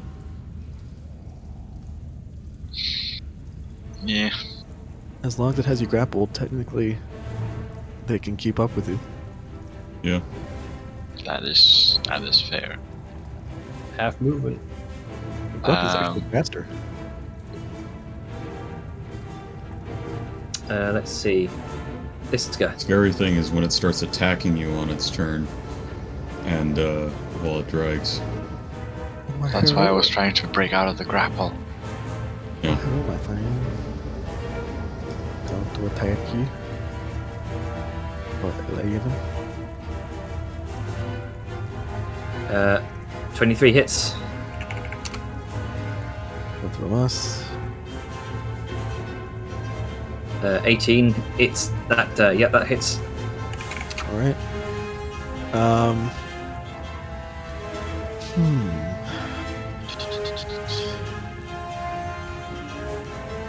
Yeah, let's do bonus action. Knock it prone. All right. Ooh. Oh well. Roll the 7. Oh hey, it's prone. Yeah. Get You fucked. slam it in the face with your shield, and you watch as it collapses halfway in the water.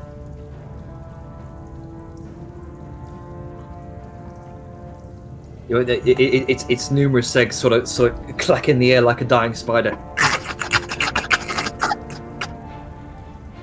I As it bet tries you to taste reorient. delicious. As That's it my tries to reorient itself, which it stands back up and is going to immediately launch into a couple of claw attacks on you. Cool. 16 and 30, both of those miss. Not very smart creatures, but persistent. Yep. Let's see. This this creature is going to action disengage, and instead is going to just drag you 15 feet down, further down underneath the water.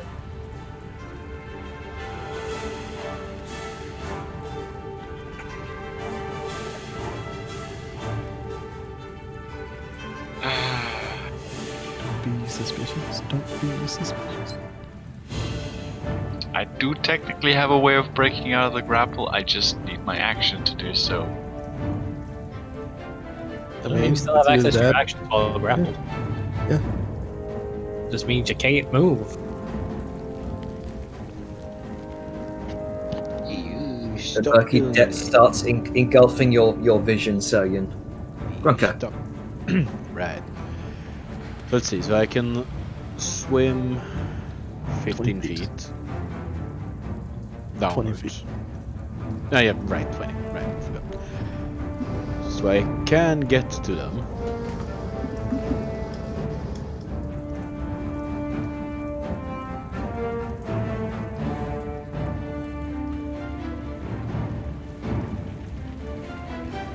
And I'm just gonna... Let's see.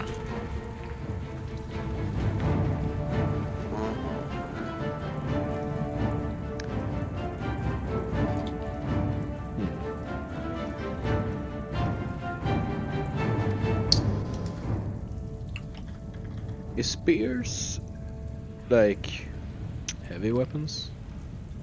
No. I guess a spear is just a javelin, isn't it? Just one is thrown and one isn't. I think so, technically. Yeah, Luke's gonna pull out a spear from his bag of holding. He's gonna stab the thing with it.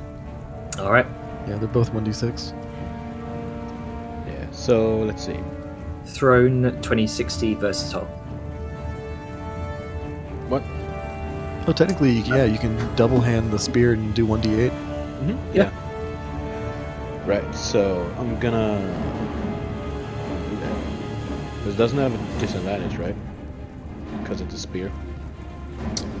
All melee attacks underwater, that was for throwing. And that was for Right, it making was a throw. ranged attack.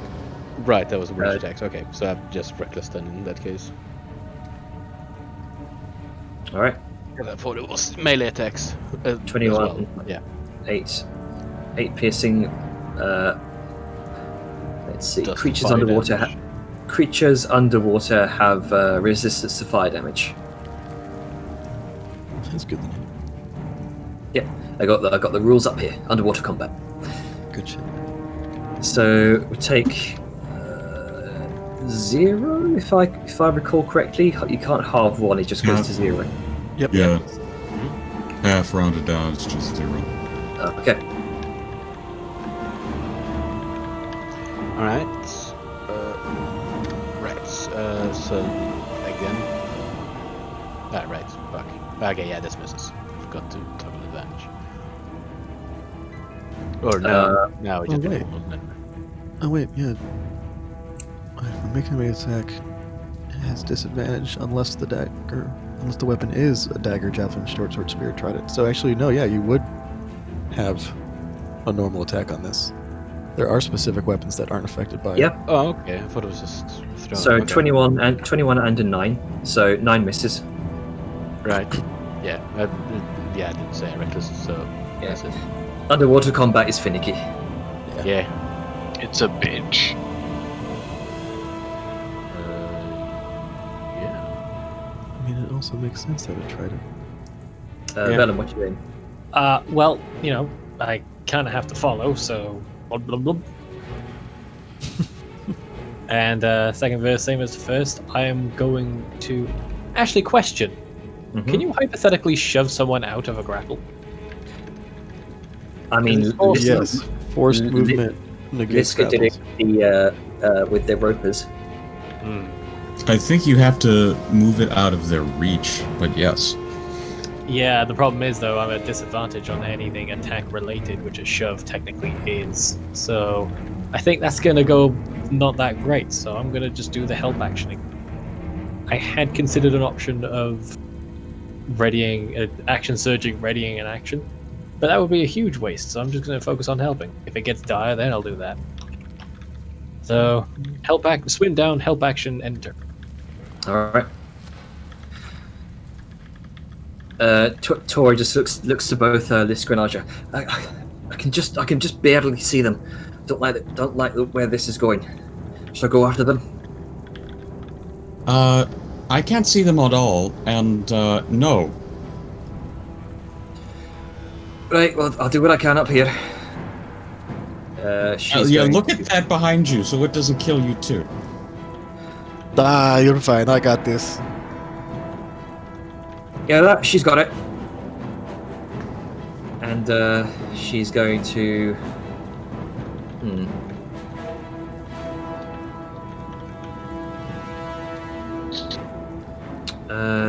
you know what? I think this calls for a spiritual weapon.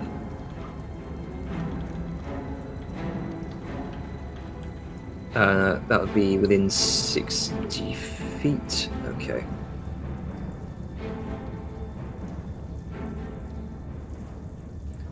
He's going to dump it right next to there. Grunker and so you watch as a large, a massive forging hammer, a light with a divine glow, bursts into existence next to you. He's going to immediately make an attack.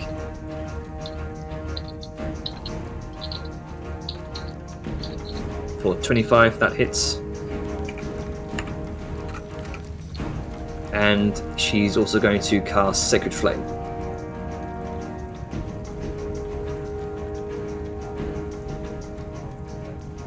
DC 16, that's a 15 from it, just fails.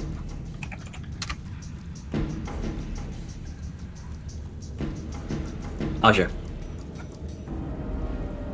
All of this is not a lot of fun, and I don't want to get clapped by the marrow. So I'm gonna have to kill that marrow and trust in my friends.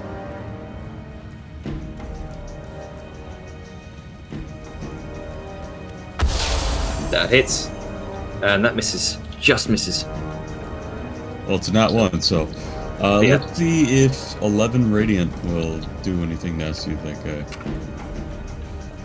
You watch as it shrieks. You hear some semblance of a muffled shriek as its body twists and turns in the water. It looks like it's on death's door, or at least from what you can see beneath the surface.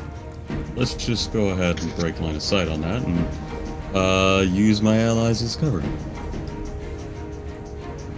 All right. Next up. The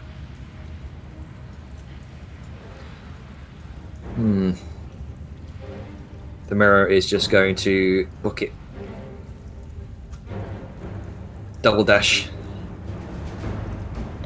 Sorry, single dash. It's going to. You watch as the silvery form beneath the water. You can see that the fin the fin piercing the top just dashes away into the darkness. Sayan.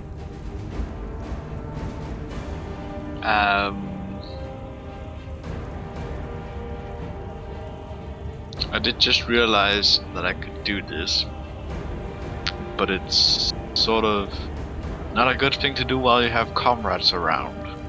Oh, electricity. Kind of, yeah. Or you're also in the water. Yeah, that too. So I am just gonna try and break the grapple. Okay. No advantage. Sad. That was an advantage. That's what. Yeah, I thought Vellum was giving you advantage. Yes, I am. Yeah. So roll again. Hooray! 21. You bring your feet up in the water and kick off against the creature's chest, wrenching your arm from its grasp. The fuck out of And I will take the fucking attack of opportunity as I just swim away. Okay. It's immediately going to try and swipe out at you once again. That'll be 11. That misses. Miss. Just so I'm clear on this again, I have 15 feet of swim underwater because I have no swim speed, right? Yep. I'm going by yeah. my movement halved. Yep. Alright. I'm just going straight for the surface. All right. So how do I change the markings on my pog? Select a little circle, and then they'll be highlighted if they're already on. Yeah, just type a number when you're mouse overing one of the circles.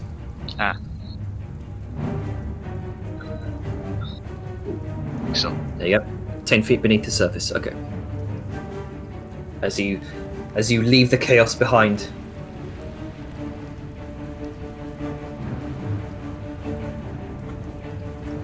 Okay. You're scooping the water for all of your might. Liska, your turn. Gonna fuck me up, this motherfucker. Tasty. So, not with advantage. Oh, shit. But, Oh, sorry, my bad. I'm guessing 13 does not hit. 13? Did you... Did that come... Oh, there we go. There it is. 13 does not hit. Okay.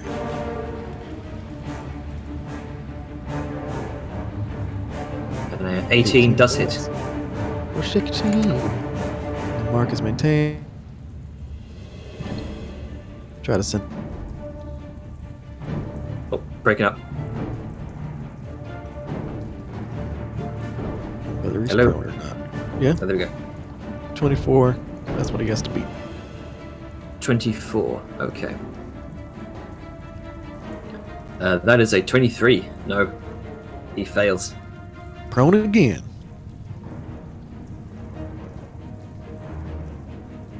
So, some of your things aren't coming through for some reason. Don't know why. It's being weird. Yeah. I think that's it. Alright, this Chul's going to stand back up again.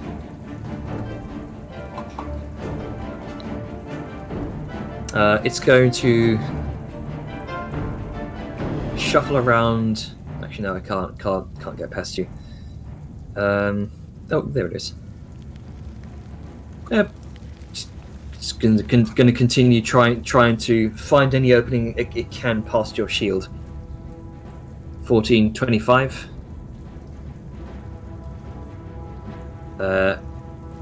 25 does not hit. Nope. Alright. Ching, ching. Liska just being the tank that she was meant to be. Just deflecting blows here and there. Yeah, she's cool. Let's see.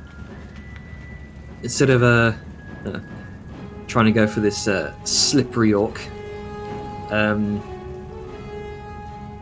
this creature's going to turn its attention to the smallest and most the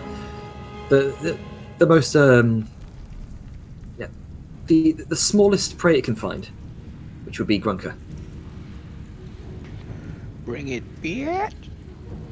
Going to make 2 pincer attacks on you. 20. It's I broke up there. Okay. Did Salian break free? Yes. Yeah. So you broke free. Nice. Okay, you take 12 points of bludgeoning damage, halved to 6, and you are grappled, Grunker. Oh no. And it's going to... So that was a pincer attack, and then tentacle attack. I need you to make a Constitution saving throw, please. This is where I'm reminded of that one scene from Watchmen where Rorschach just screams in the prison, I'm not locked in here with you, you're locked in here with me. Yeah. Again, not very intelligent creatures. They do not know the might of Grunker. They just see small prey, mine. There's a positive side to this. You can't get double disadvantage, so I'm fine to have light around you. Alright. You feel sort of paralysis entering your bloodstream, but you just flex your muscles and it just eliminates it entirely. And it's going to use half of its movement speed to drag you, provoking from Vellum. It sure does. Hopefully it'll do something. 14. 14 Oh, misses. that's straight. I should roll with disadvantage. Yes, you should. So 14. 14 misses. Yeah. All right, Grunker. All right. Well.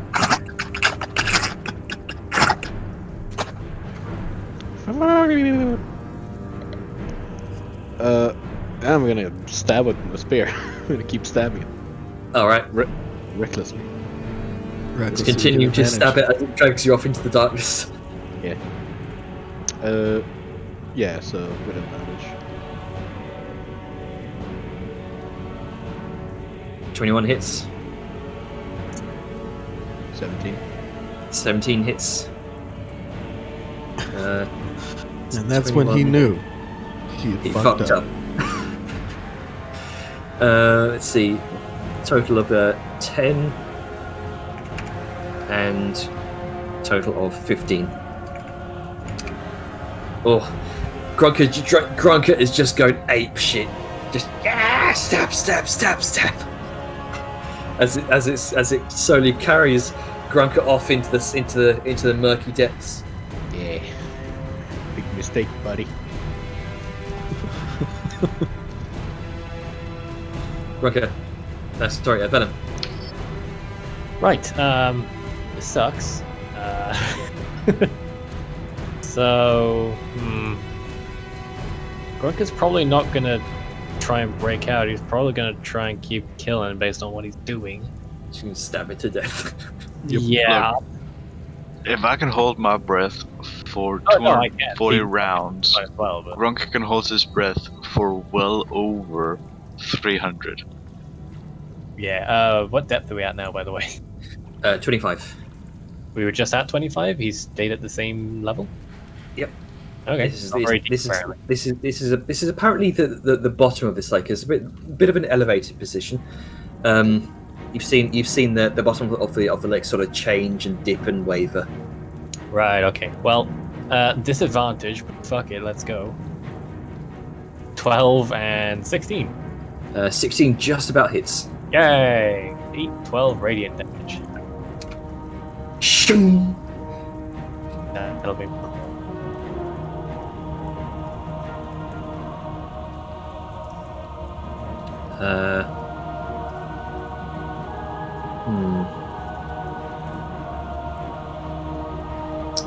Yeah, we kind of only have one target left up here. Yep. And Tora's going to join in. So, dexterity save, that 18, that succeeds for Sacred Flame. And Oh, nothing. bonus action, Spiritual Weapon's going to once again move its way up to that creature. Oh, It's he going to close. Yeah. Gonna give it a whack.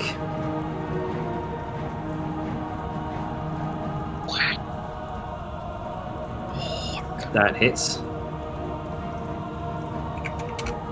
Crack!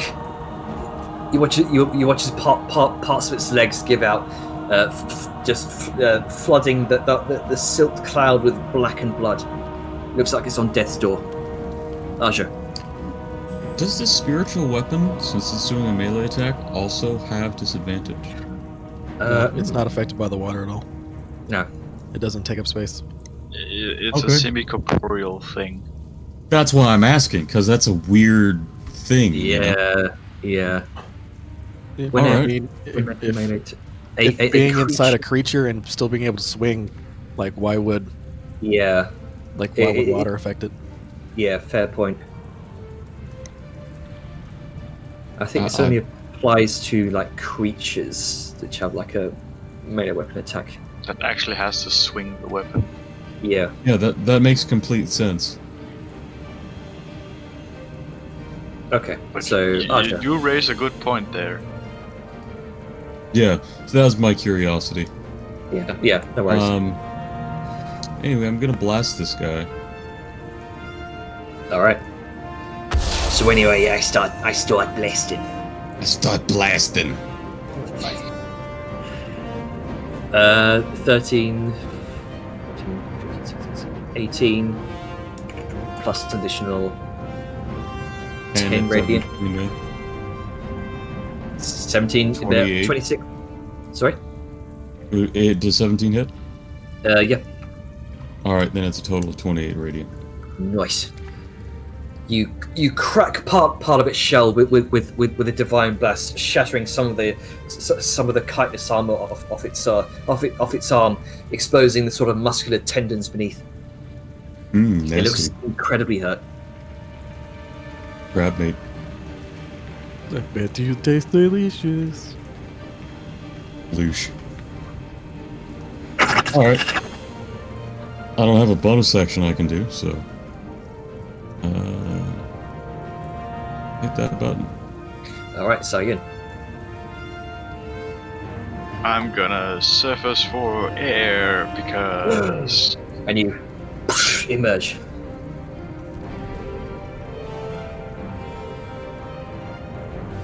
That's 10 feet. And I'm gonna take 5 feet and just slowly swim backwards. Okay. That's 20. That's That's what I can do. Yep. Alright, let's go. Nice. Bonjour, Senor Chol. Yep. I'm thinking about how you sound getting a pot too.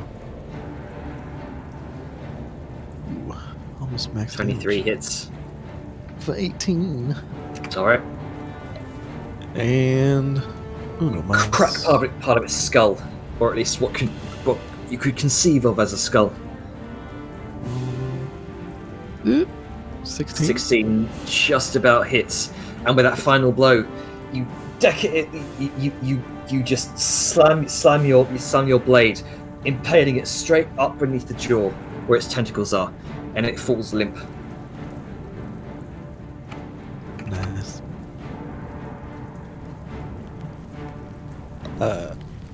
I'm going to leave its body there for now.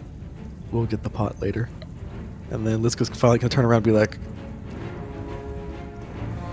okay, where is that then? Everybody's missing. Where is everybody? Go to combat. Like here. Tor just points out into the water where Sayun is. Okay. So Gronka and Vellum are down there? Oh, it's From fine. what I last saw, yeah. Hey, Sao just nods to them. you okay? A bit ruffled up, but yeah. Okay. Best get your arse over here. You don't have to say that twice. And that is my turn. All right. Let's see.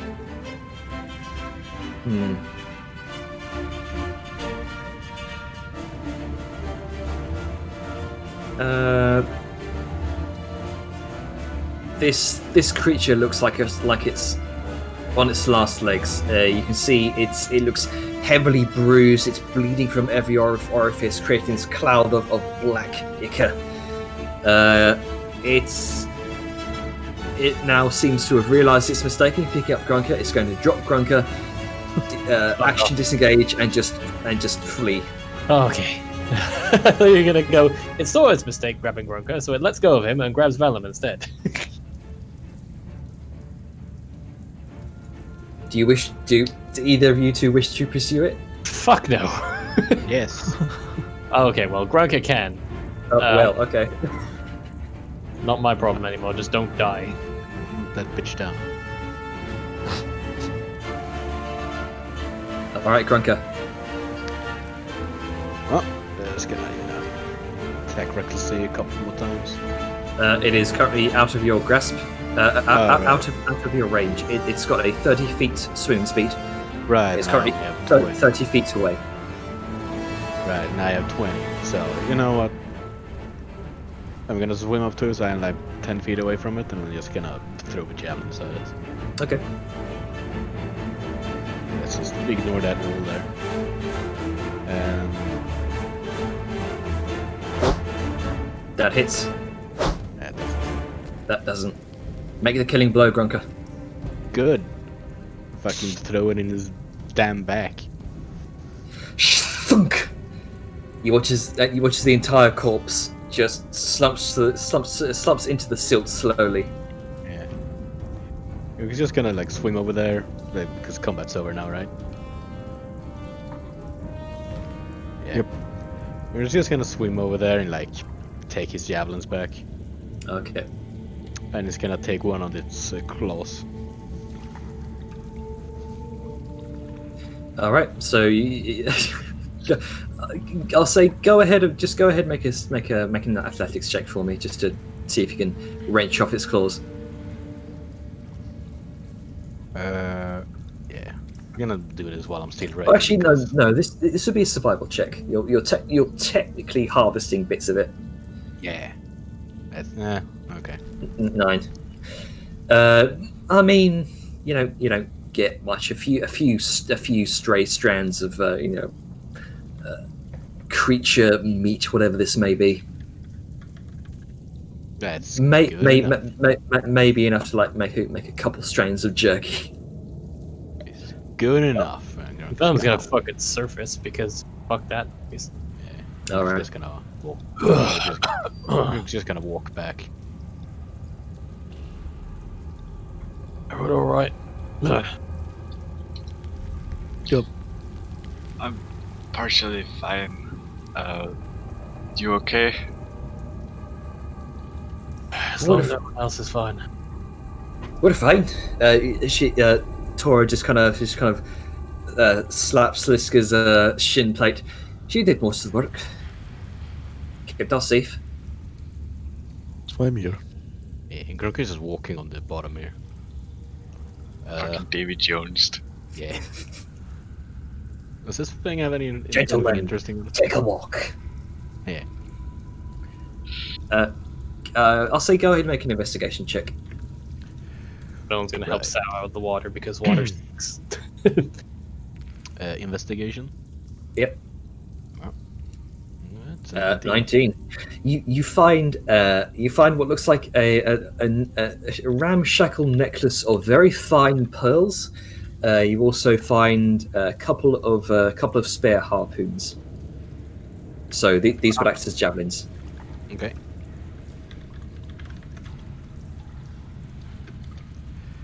Alright. How many did you say? Two javelins and one necklace of pearls, or one pearl necklace. Ah, sweet. I know this was the right sea for this.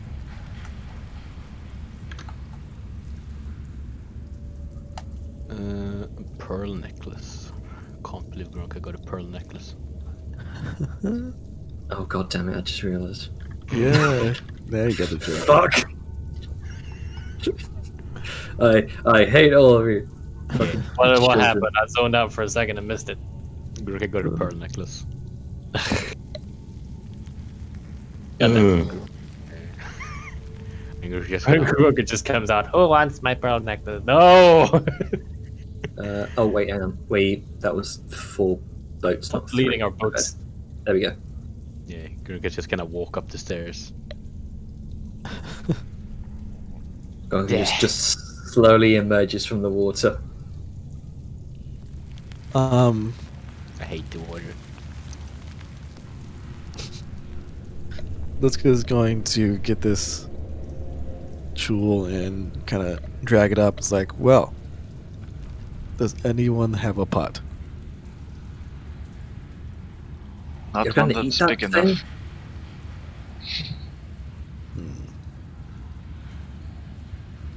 Can we maybe keep going? Sooner we're out of this war. Okay. All right. Liska's going to, I guess, just kind of. So we're down one boat. Well, that's the thing. Unless you want to go putting them in the spare boat. Oh, I'm gonna. Okay. So you yeah, got so 1, 2, Liska 3, puts the dead 4. jewel for the lobster boil in the spare that she's tugging. Okay. And she's gonna. We'll say it's going to be that one here. Sure. And Just slump. walk. And then yeah, she's gonna get ready. She has her hammer for cracking shells. So yeah, it's gonna be delicious shell. All right. So is everybody okay? Do we need to recuperate, or we're fine to move on?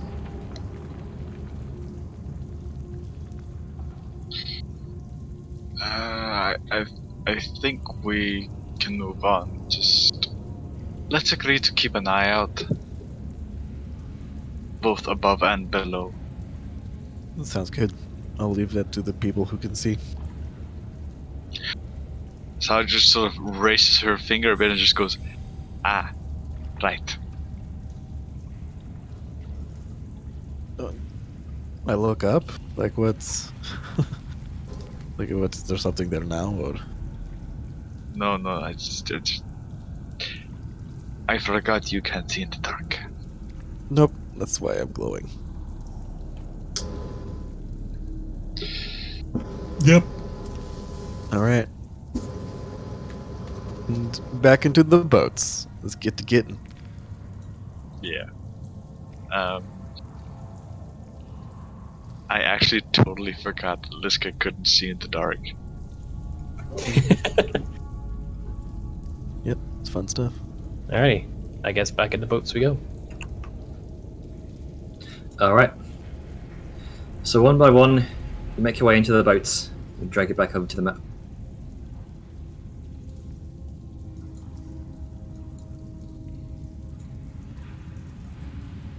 Where are we? I'll drag you over. There you go. Thank Right. you. So you're making your way into the boats one by one, keeping an eye out. You begin rowing your way through numerous just a field of broken ruins jutting out of the water. But you know what to look for now.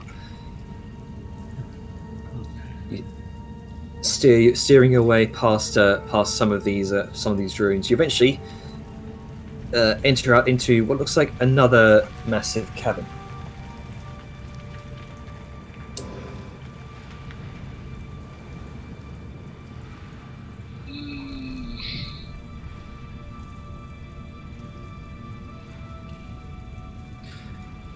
And you see off in the distance what looks to be some sort of small island to the far end of the cavern, illuminated by a central cluster of what looks like purple crystals.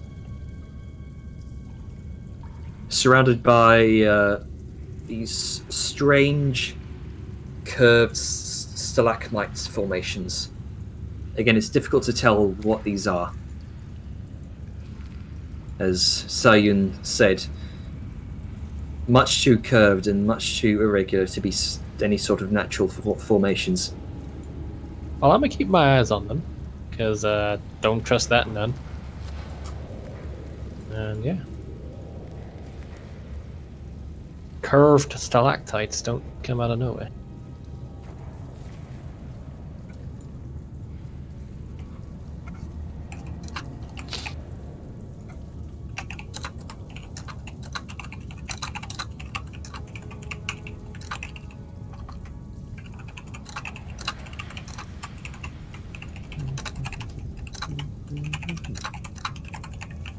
What kind of Lovecraftian shit have you pulled us into? All of it. You already got Grunker being Yep. 10 pearl necklaces. Listen, let's not talk about Grunka's pearl necklace, okay? Sao touches What her part? earring again and mentions to everyone with an earring that there is something to the starboard side about 100 feet out. But it seems to be gone again. Think something's following us, or look. I'm not sure. Could be just another one of them, or it could be something else entirely. Oh, yay, a tentacle island. Fun. PGA One Piece. So, Are they real here? I don't like any of this shit. Nope. The big old bowl of nope. Oops. So- Oh no. best you can tell from the numerous kind of small pinpoints of light surrounding this massive cavern that you can see. There seems to be some sort of tunnel off to this side. Here, some sort of shoreline. Here, as well as a continuation into some sort of river formation. Up over that side, and over here is another similar alcove that seems to funnel the water.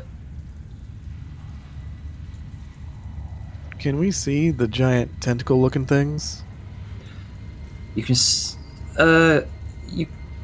you can see them just sort of kind of rim light illuminated by the strange glow of these crystals. Okay. Are they moving? You peer for quite a while, and it's strange. You can see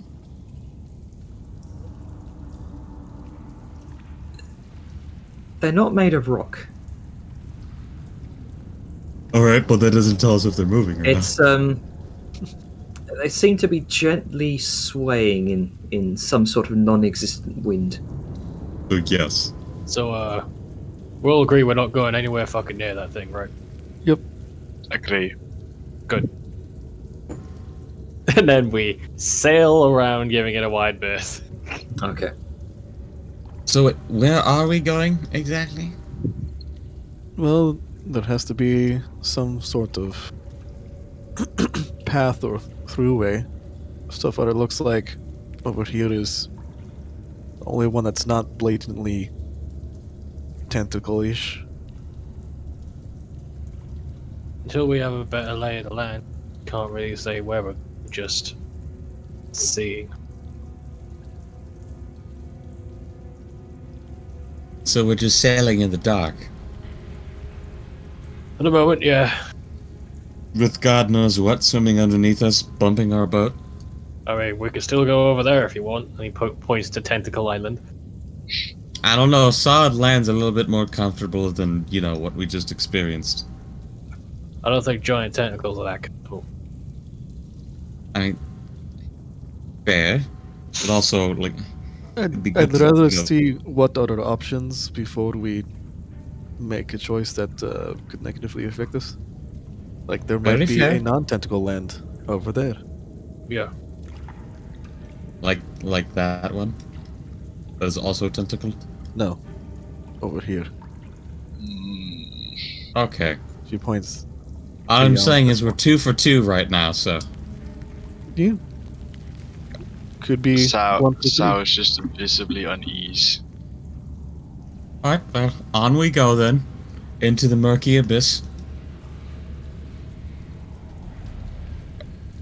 All right. So you begin making your way around the tentacle island, as you so put Yeah. it. Oh, how close are all of we to each other? In our little boats? I'm guessing within like About, I would imagine within 10 to 15 feet. Alright, I was tempted to light on our boats, so that way, we'd be able to see where we're going. Yeah, but that could attract lots of nests. Yeah, and that was the other thing that I was worried about, why I hadn't immediately done it. Yeah, that's why my sword has not been out and fighting. All right. As you make your way past this strange island, Sayun, you would see this. You see some sort of large cube-like shape stuck halfway into the ground at an angle near the shoreline. Initially, it looks like and some it's sort not of a crystal. no. Initially, it looks like some sort of sunken ruin, but upon closer inspection, you can see flecks of metal glistening off of it from the light from the glowing crystals, and it's surrounded by bits of rubble, piles of gravel. And Not sure I like the sound of that. Seems to be tipped with what looks like some sort of jagged spiral cone.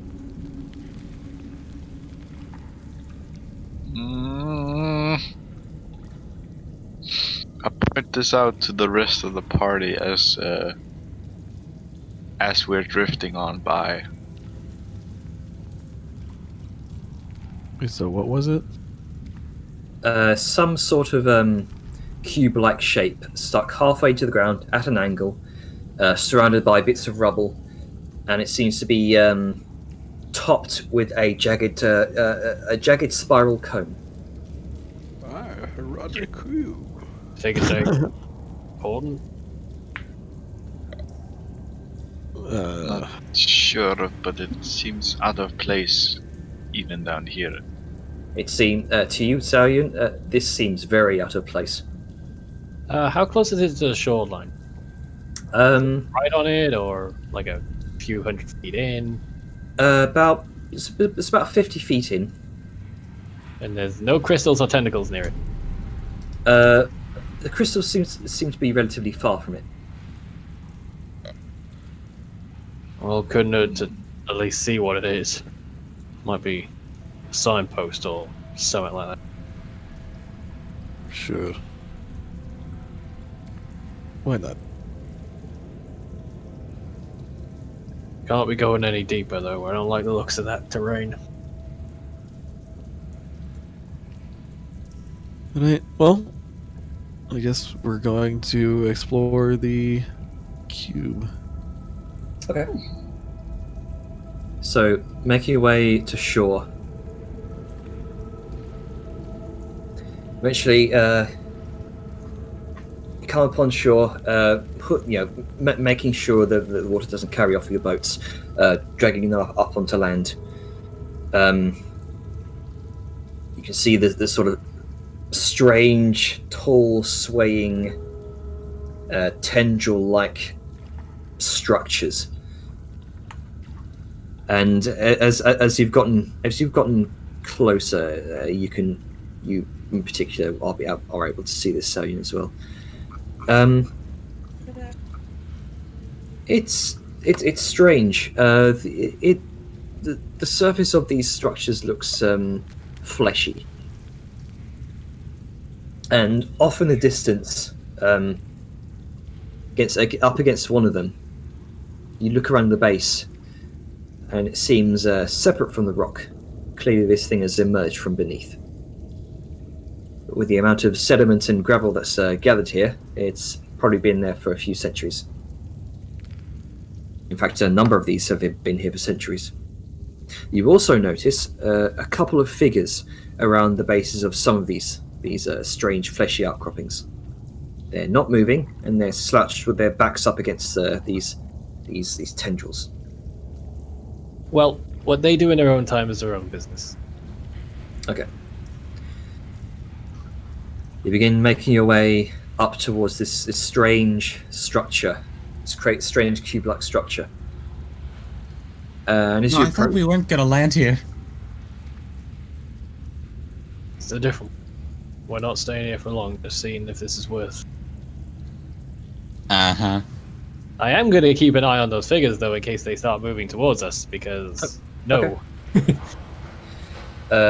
You approach this strange structure, and it is indeed made of aged metal. And on the box's underside, you can see you can see a series of smaller circular shapes. These are wheels. What? Oh no, it's Guys, a we Tesla. found a car. No, it's a Tesla truck. I swear to God.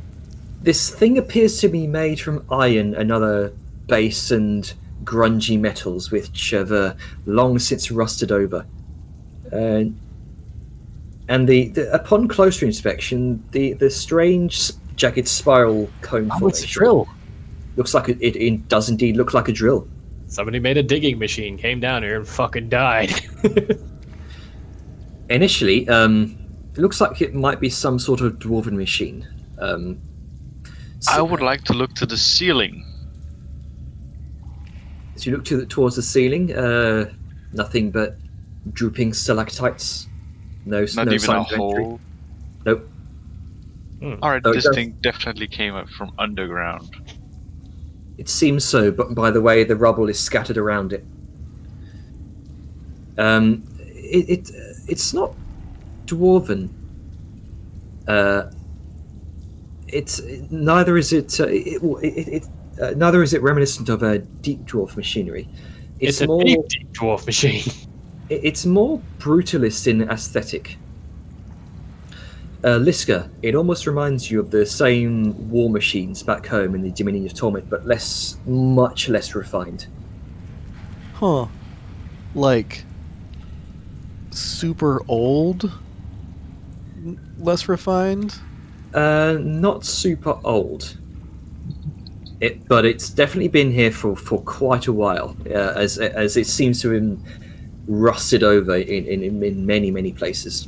Okay. So You can see what appears to clearly be some sort of large drill is caked in dirt, earth, and rock. okay. So when you say unrefined, like when I said super old, I meant more like earlier iterations of our current war machines. It doesn't even seem to be reminiscent of your war machines. It just looks Okay.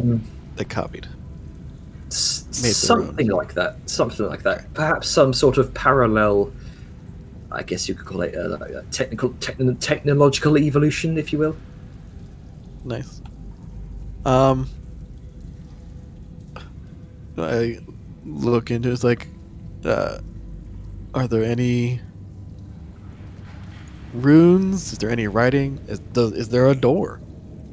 As you kind of venture around to this other side, well, first of all, you don't see any runes, but you do see numerous pipes and such where there may have once sort of exhaust pipes where it once may have billowed sort of black fumes at one point. I would like to do an investigation. All right, make an investigation check. 15. What are you trying to investigate? The thing. Just like as Liska is sort of walking around and looking at it, astral eye, but a bit closely. Mostly the rune-faced thing. Well, first of all, there are no runes. This definitely appears to be simply mechanically functional. There is no magic involved. This has very much piqued Sal's interest. And as you in particular, Liska, venture around to its other side, you can see part of it has been opened like a door. You also see a number of bodies strewn across the ground. Yep. Died. They are big bodies, little bodies. well, they're stout and hunched, similar to dwarves, but it's weird. They're bald. They almost look like rodents. Janitor. Oh. So if you brought fucking Skaven into this shit, Oh, he did. I'm leaving. They lack any semblance of fur, and their eyes are naught but wrinkled, overgrown skin. Their front teeth are elongated and yellowed. Grunker, you would know of these. Yeah. Mole rat people. They wear armor of similar grungy brownish metal. One larger specimen seems to wear a helmet shaped like a single large conical spike, and its iron gauntlets are naught but large shovel-like claws. Clearly, these bodies are bloodied but relatively fresh, despite the emerging scent of decay.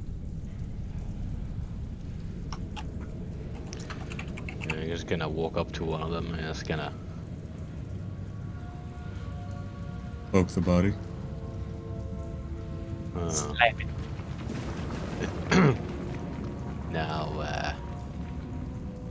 what's Moldnevov doing here? Oh, What now? Oh, you don't know what this is? No. Oh, Moldnevov. Bless you. Molinov. Molinov? Molinov. Okay. Okay, is that what these things are? Yeah. Okay. Molinov cocktail. Yeah. It's when you set one on fire and throw it It's at a people. Molotov. Okay. That's very weird. No. I mean, it is for us. I mean, have you seen the rackets? I mean, it's still very weird. I mean, This entire trip can be summed up with weird. Mm. Can't wait for the service. yes, he can scratch his head a bit. I don't think I've ever seen any so high up before. High up. Yeah, I mean, you know, they're pretty, you know, still pretty deep down. I mean, this. Wait, how deep do you normally live? This is really, we've gone really, really far down. Yeah. I mean, very deep. I don't know. It's kind of, you know, it's kind of hard to know how deep you are when everything just look the same, you know. He has a point. True, I guess. Yeah. And I mean, Well- you know, even though, you know, while we are kind of far down, it's still, you know, kind of connected to the upstairs with not too much, you know, True. way. Well, I mean, so should we be on the lookout for more of these, or I mean, I don't think there would be any more. This look like some kind of, you know, digging crew. But I think what we should be more worried about is what killed them. Because, you know, how old are the bodies? Can I make like a survival they're- check to? There, Oh, there's minimal decay. Okay. Go ahead and make a survival check.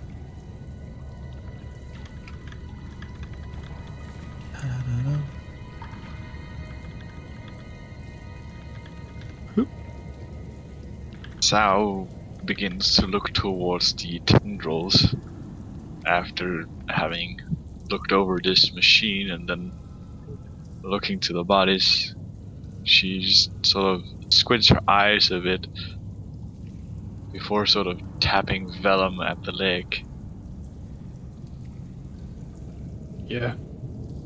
Are you seeing what I'm seeing? As she sort of points towards one of the figures near the tendrils. I don't know, Jenner. Do I see anything? Because I have been staring at them since we got here. The thing you notice as you look back towards the bodies on the ground, then back to one of these figures slumped up against the base of these tendrils. It's they're similar in shape, but different. It's difficult to describe. They seem lankier. I think Not Oop, about just as short, but thinner.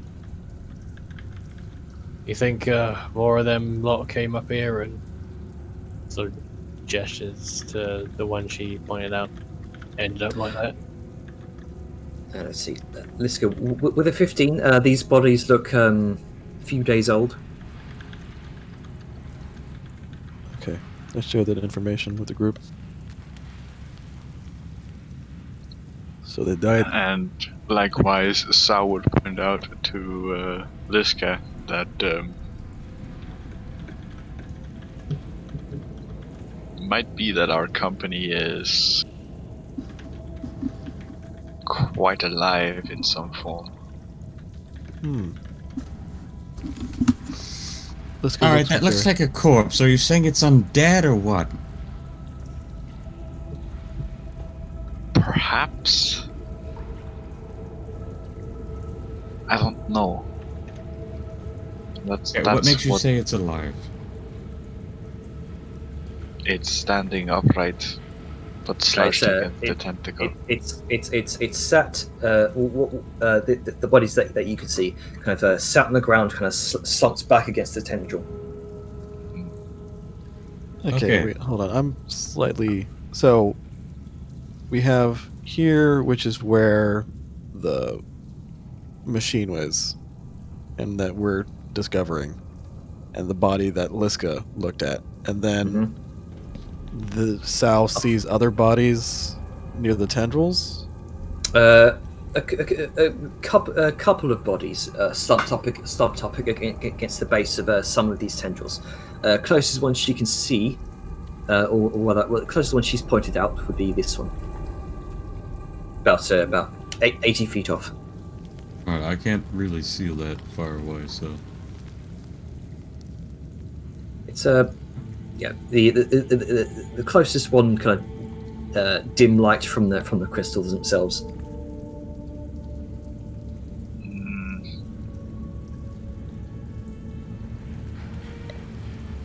I mean, are they moving? Not the tentacles, but the body. Best you can tell, Sayun, they do not appear to be moving. Don't look like they're moving, so... However, then why do you think they're alive? You do notice, at one point, with your passive perception, it does seem to twitch a bit. And that's it. It's not moving, like, moving, but like twitching. That, and Sal just sort of looks to the more or less freshly decaying bodies of these Molvins, and then back to the thing slouching. They don't look decaying.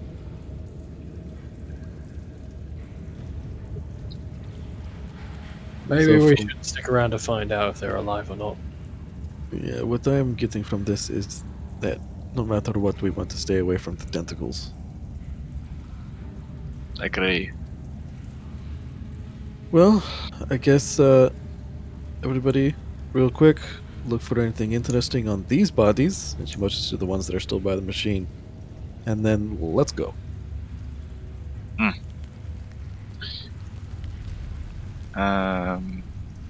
Do we roll anything for... Early investigation. Yeah, I'd say investigation. There. I'm gonna go ahead and help with that. And since I don't want this to linger very long, I'm also gonna guidance myself on it. Alright. 22. Nice. Nice. Nice. Okay. So looking around this place, you do see on the interior of this machine, as you kind of gingerly step inside, you can see a number of different pulleys, levers, wheels. Truly a sort of masterwork of almost kind of industrial revolution tier technology here. It's strange. You've never seen anything like this before. This is far advanced beyond your knowledge of anything. Let's see. Upon the bodies, you don't find anything to be of use on the Mulanov, as Grunker so put it. But as you kind of flip over one of the much larger Mulanov bodies, the one with the conical iron helmet and the digging claws, what appears to be this body is thinner, dressed in rags and some sort of leathers. It's thinner and it has black fur. Oh, that is a Skaven. I swear to fucking God, Jenner, if you're introducing warpstones to this world, I'ma fucking get out. Nuke from orbit. I will fully sanction the water tablet. I will water bomb this planet. I mean, like, did you pay attention to the very last mural? Like, there was rat people there. Rat people exist. I know. But if these things are anything like Skavens, warpstone might be a thing, and if it is, I will perform water nuke. That implies the existence of chaos gods for which them to draw power, which, to be honest, that's basically what we're involving ourselves with right now. Yep. As my point.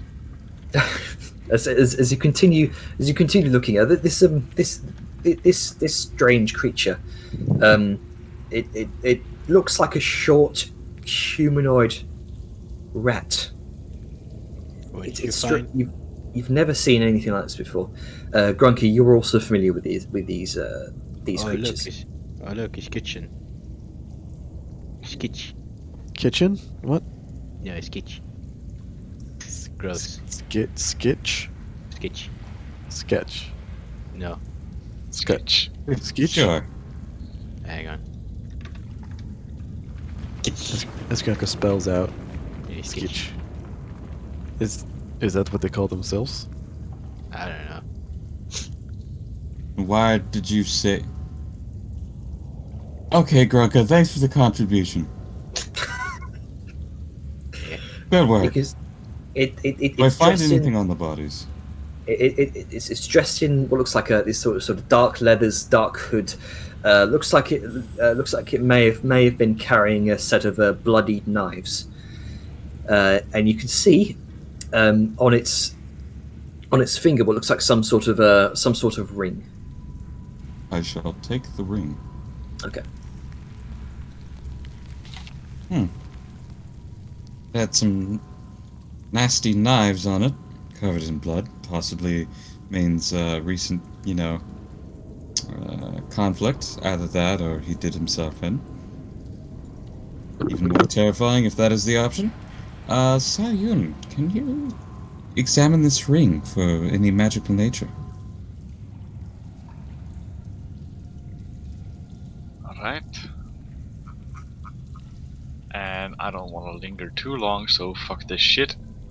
Spell slot. Okay. This appears to be a ring of spell storing. Hey, I'm sorry, what? This is a ring of spell storing, and it appears to have one spell already stored in it. That is some primo shit. Do tell me. It is pass without a trace. Oh, that's still actually really good. Yeah. Man, No ring of wonder spell they would storing, have holy that. shit. Shane, I didn't use it. yes, well, that's very useful. Thank you, Sayun. Jan, where is the sketch? It was under the body of the larger Muranov with the sort of conal iron helm and the iron digging gloves. Oh. Oh wait, did they kill each other then? Yeah, they don't like each other. Wait, but where did... I don't know. Maybe he was like a prisoner or something? I don't know. Getting like the general...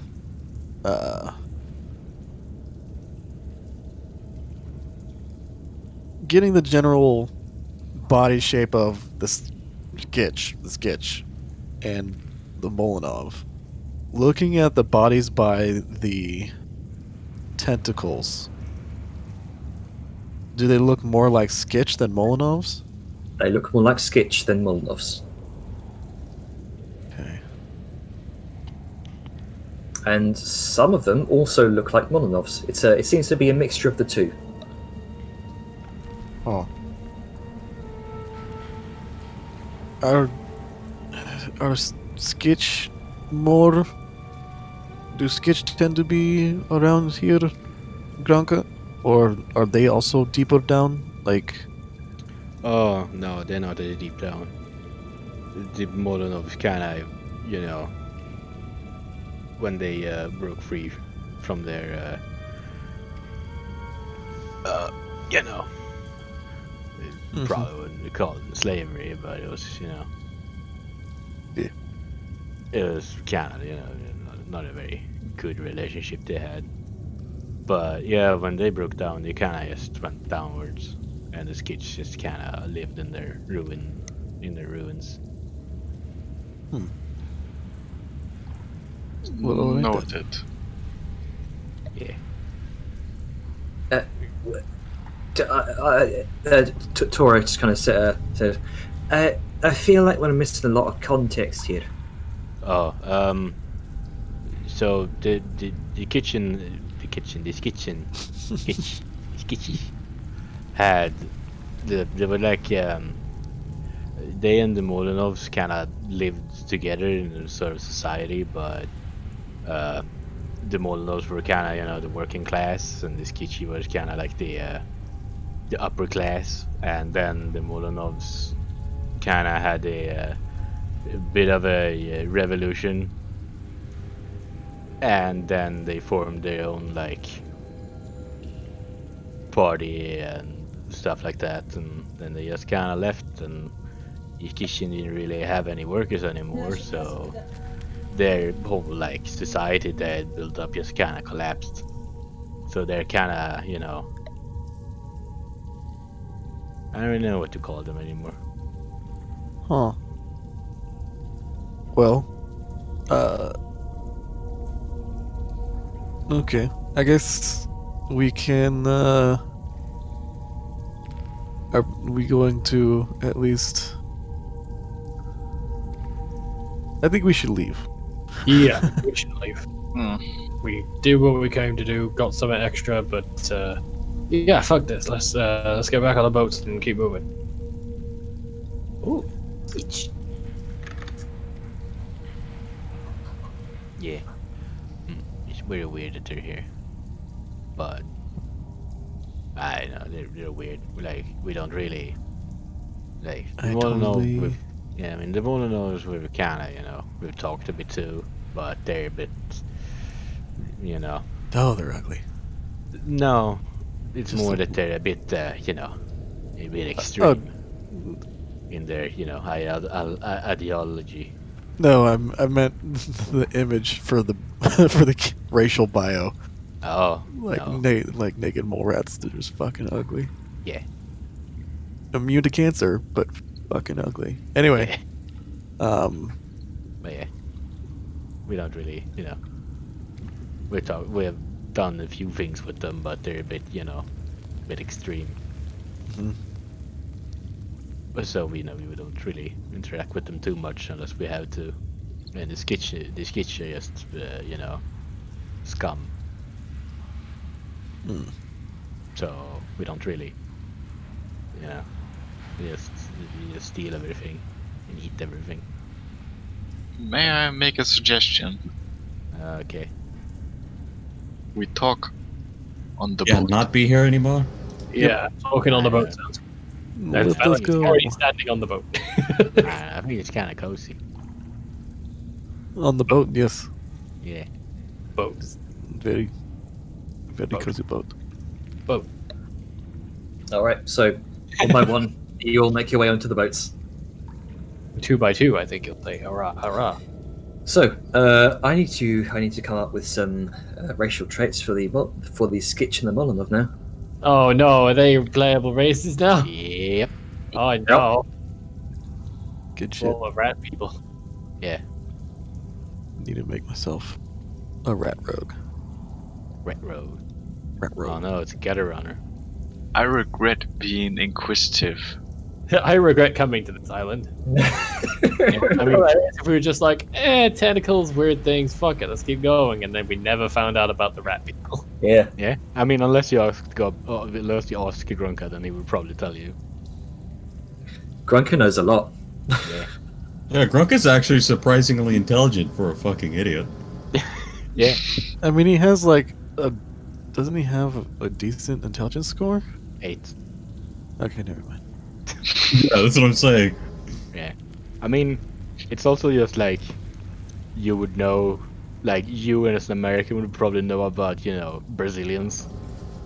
And you're like, yeah, I mean, they're there over there. We know about them, but I've never necessarily met one. But All I know they is like exist. Super de Macaco, uma delícia. And that's Brazil to me. I mean, Okay. given the size of the United States, you could be like, it's like knowing about Floridians. It's like, yeah, they're over there. They do They're things. over there. They got the gators. Get them gators and get them. Okay, so staying on topic, on game. So making your way through over the relatively calm waters here. It's an eerie silence, and you eventually, making your way over towards this direction, you begin to hear the rushing of water. As the lake itself seems to funnel down this direction into what looks like a series of growing currents.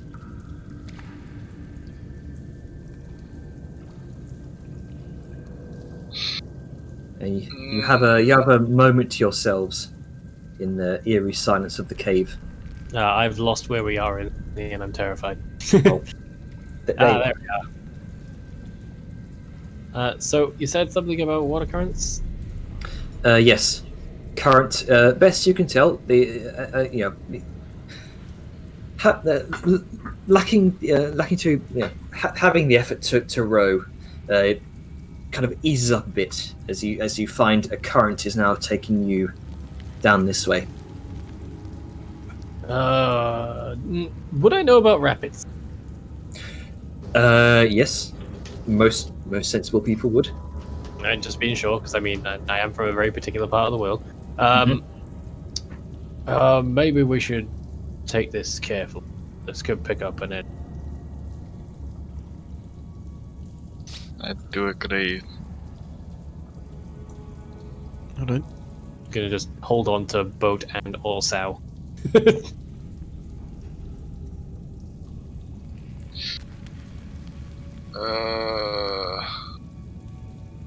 I won't lie, Janner. Mm-hmm. I'm processing so much information currently. Oh yeah.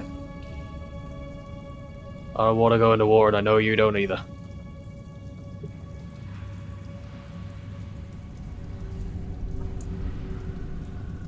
You continue on down, and you do see what appears to be, best you can tell, with some of you have dark vision enough to see. Grunker, you see what looks like some sort of alcove of rock in this direction. Yeah. Me, the player, can't see it, but I trust you. I think it's because of the team. I'm sure it's there somewhere. Yeah. Yeah, give me a moment. I'll increase the radius so you can see it on your boat. Boat. Alright. There you go. Let's go. I'm down for doing it. And Yep. we'll increase the radius of sight on your boat to 60 feet. There you go. Sweet. B. And eventually, you also notice some sort of a haze or fog begins to cloud your vision. like just I don't not like this. not to the point of heavily obscuring our vision, but more of a light obscuration, if that's the word. You know what to fix this? Sunlight. Okay then. Suddenly, I won't take it. If it does get bad, I will attempt. But right now it's light, so just gonna be wary. It's like the world's most expensive torch. I mean, sun does cut through the morning fog. How far are you expanding your light? I'm not doing anything right now. It's not even open. I'm just waiting to see the mist. If it gets thicker, then I'll use it. But right now, I'm just observing it suspiciously. Okay. So the current is Mist currently continuing to drag you this way. Yep. I mean, are we going to go to the alcove or the outcropping? I What's thought that? that was just a rock. No, it's the entrance to a tunnel. It's not a rock, it's a boulder. It's a shore with an entrance to a tunnel. A small there's a gravel stone. shore. Do we wanna? I mean, it's a tunnel, but that doesn't mean it's where we're meant to go. I mean, it doesn't mean it's not. Hmm. Are there any tentacles? Best you can tell, but in the dim lights, nope. I mean, couldn't hurt to take a look. Gotta be I'll be careful. real here. I have The no idea where wise the last fuck we're words. going. Yeah, same. At this point, we either do a full circuit and just think, oh, well, we can just double back at some point, or we just see it on the way. I have a question. Is there the sound of very loud water up ahead? Like falling water, it's perhaps? increasing. The sound So, of yeah. rushing water is increasing. So I think we pull out here before we fall forever in an underground waterfall. Yeah. Best case scenario is rapids. Worst case scenario, it's a fucking waterfall. Alright. So yeah. I don't so- like that I'm leading at the front, and I'm the one without dark vision. Yeah, I Okay, think. there you go. I'm just Yeah. saying. So we're going. We're getting out of the water. I I'm guess just we're gonna do boring this. here for the moment. We really gotta tie Okay. the boats up, though. We'll bring them on land. Okay. Well, we'll carry So- them all. tie up the boats to some semblance of a it's easy enough to set up here. Take it 10 minutes to sort of set up a sort of stake in the ground, making sure the boats don't drift off, or you just put them up on land, and you leave them there for the meantime.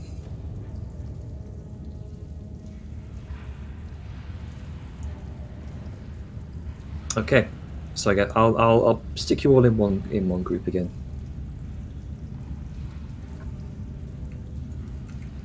And I'll with Grunker there. Okay.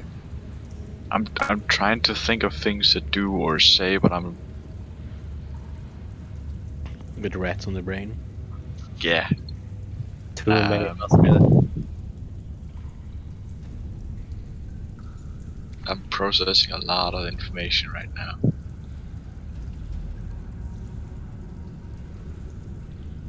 No worries. Mm.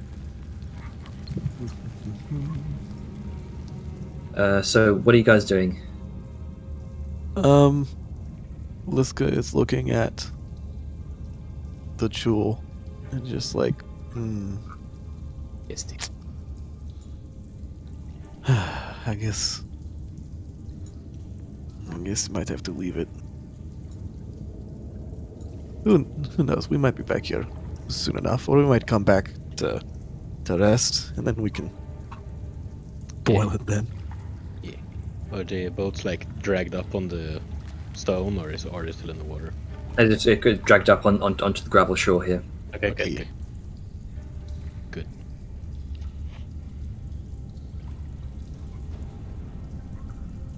All right.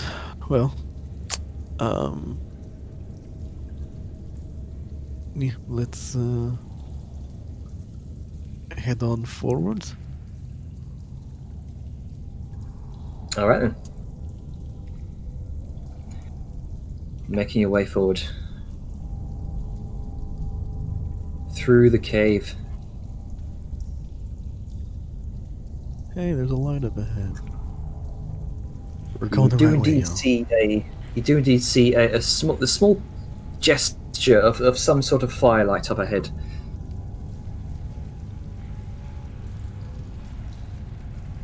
Making your way further forward. Nick. I recommend stealth because we don't know what the fuck's down here. Could be rat people, could be illithids, could be fuckboys. I don't know. Rat people. Look like rat. This like.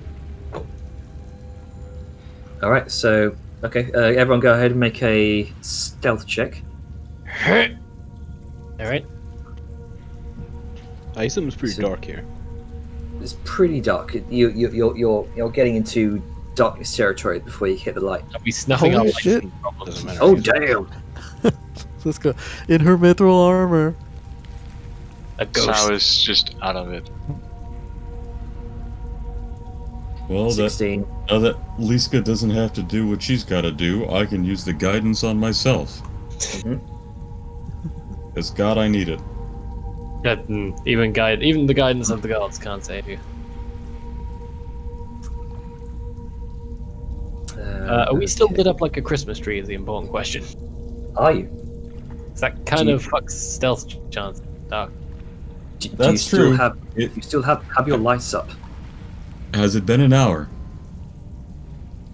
I paddling the boat across all that ocean, that lake. It would have taken an hour. Yeah. Alright then. Oh, you can't turn it off. Liska and I are blind. Cool. Oh, we've got the light source up ahead, so we have a vague path, so you should be alright.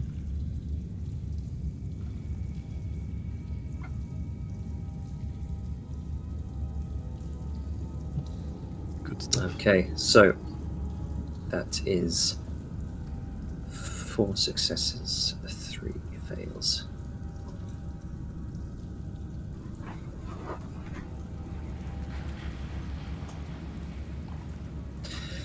Okay, making your way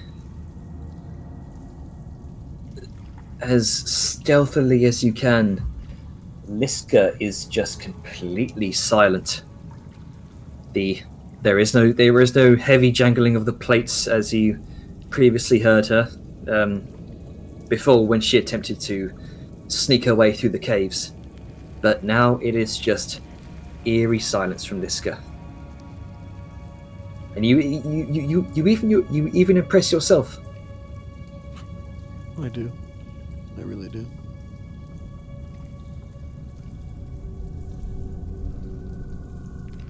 It's at that moment, Sayun, that you see shadows being shed upon the wall here. Strange, tall shadows. And you hear a number of smaller footsteps. Shadows that are tall, as in tall because of the way the light casts the shadow, or tall as in. Oh wait, no. There would be no shadow cast. So it doesn't work that way. Sorry, my bad. So you hear a number of footsteps. All right. About 4 sets with your passive perception of fucking 90. Get used to it. The bane. I mean, it could be a lot higher if I had a higher wisdom. Just saying. Mm-hmm.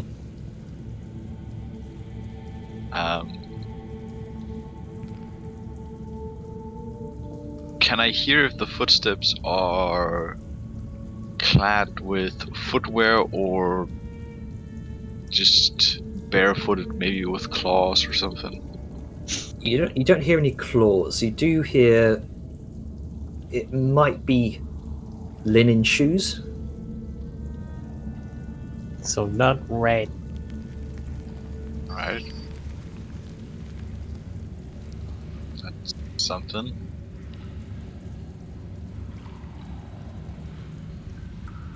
I quietly relay the information non-verbally that there is something ahead.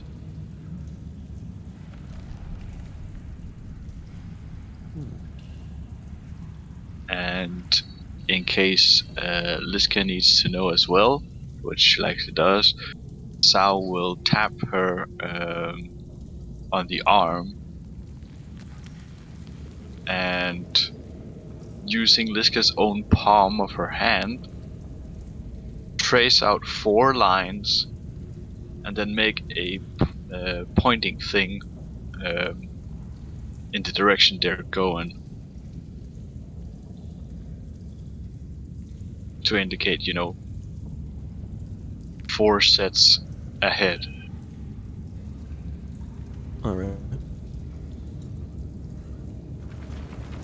Asher, I'm not so worried about, but that's mostly because if something happens, he'll literally just go, like, slap Lisker on the ass. You're now a beacon. Ah, damn. I'm not wrong. Always the ass. Every time with this guy. So Easiest to reach. So you all hunker down for the meantime and just wait. You see a group of figures emerging into the torchlight, and you catch the glimpse of 4 short, cloaked figures. These appear to be definitely dark priests. You've seen them before. 4 dark priests. However, they also appear to be escorting 2 very tall figures, also dressed in dark cloaks, large billowing collars, drifting across the ground, making nary a sound. A face full of tendrils drifting from the hood. These appear to be 2 mind flayers, and they have not noticed you. They have popped collars. All douchebags have popped collars. Excuse you. Given that we're like 5 minutes out, we want to leave that on the cliffhanger. Because I feel like I was going to leave on a note. See if you can. Not much further. And they gradually pass by. Oh, okay. Having not noticed you. Right. All right, I am down for going this way. The way they didn't come? They're not? Yes. Wonderful. I do not want to run into anything just yet, because this could be a dead end or some side.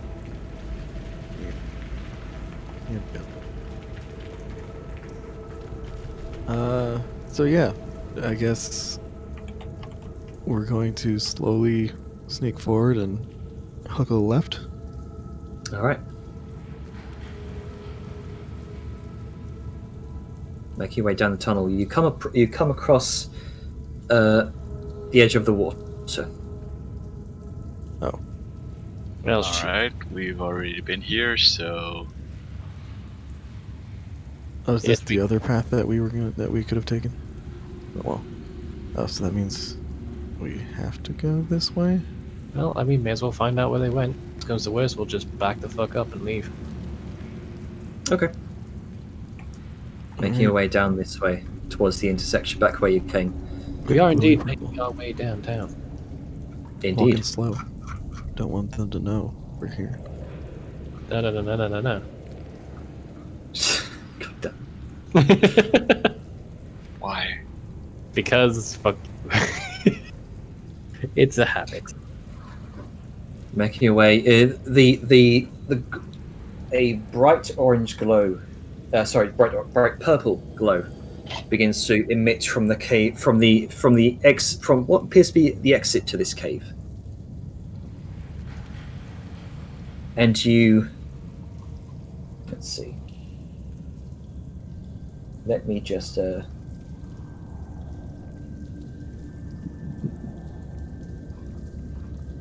You exit out into a tremendously gargantuan cavern pit. Oh boy. Pits are fun. I don't like super pits. Yeah, pits aren't great. There's usually spiky things at the bottom of them. You die. Or just a very intense fall that kills you. Yeah, Or both. usually there's gravity at the bottom and you die. Or something crawls out of it. Haze of fog fills the cavern. Oh, Jesus. Oh, that's that is that's a break. Okay, I'm still zooming out. Huh. Illuminated Oh. by the crash of violet-hued lightning like a miniature thunderstorm. Each strike of lightning surges through large strands of hardened flesh, similar substance to the tree-like tendrils you've seen throughout these caves. Every tether is anchored and bored into the stone, each stretched out and glistening like massive membranous tendons. Together, this forest of massive tendons keeps suspended a gargantuan dome-like structure the size of a small town over the center of an endless pit beneath you. The dome is wrinkled and bifurcated down the center, and a singular bulbous growth hangs beneath it like a cancer. This is a gargantuan brain. Bright bioluminescent blue glows from spots across its surface and between its wrinkles. Great hollow arches open up into the structure at every converging point between the tendons and the brain-like structure itself, like a series of drawbridges and portcullises, fashioned into bioorganic horror. You can also see the gesture of tall, thin shapes drifting through the air near and around the structure. You notice two of these figures drift into one of these openings as brief bouts of psychic lightning surge across the structure's surface, the light from which only briefly illuminates their forms. Long black robes, smooth heads, and long tendrils draped from their mouths. These are mind flayers, and you can count at least 10 drifting around the structure, perhaps even 20. Aja, the sheer radiance, blinding radiance of pure, unabashed evil that comes from this structure sets all of your inquisitorial training on fire in your mind. Heresy. You have discovered the colony of Shugoth. Ah, yes. Well, it's time to crusade. Here I go purging again. Anyone have a wish spell? That's when I started talking to God about this. Guys, Yes.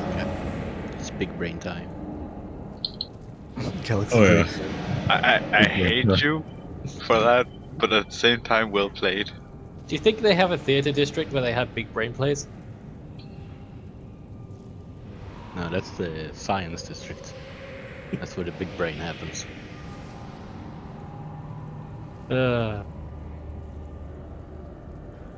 We should stop. Yep. I agree. A good time to stop. Yeah. Yeah. Either we go in that and it's actually like a town and then we gotta fuck about in there, or, we're just near it and fuck shit up. Oh boy. Time to zoom back into the splash page. Oh yeah, no kidding, just fucking... I was scroll wheeling, it's like, okay, I guess it's a big pit, there's something there, oh no.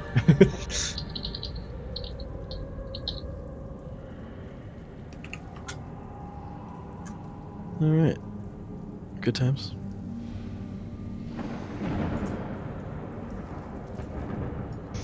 Yeah. Janner?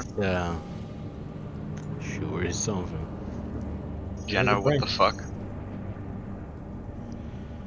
Welcome to Mind Flayer Colonies, guys. Never seen a brain that big. Beautiful brain. I mean, there seemed to be some sort of interior to it. It's a hollow brain. A brain within a brain. Brainception. Bwah. Blah.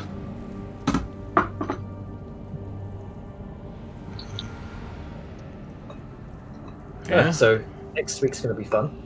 Yeah. We got to find out if it's a town or just a really big brain that this people live on. When I say people. Both.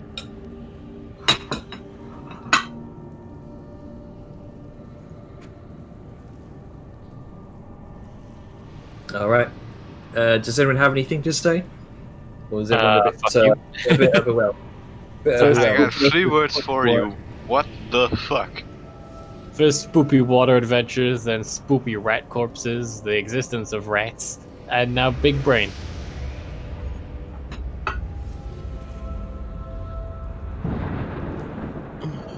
Good stuff. All right. I'm gonna skip Skittles for me because I'm fucking tired and I need a snack. But fucking good session, Janer. Thank you. He got some lore.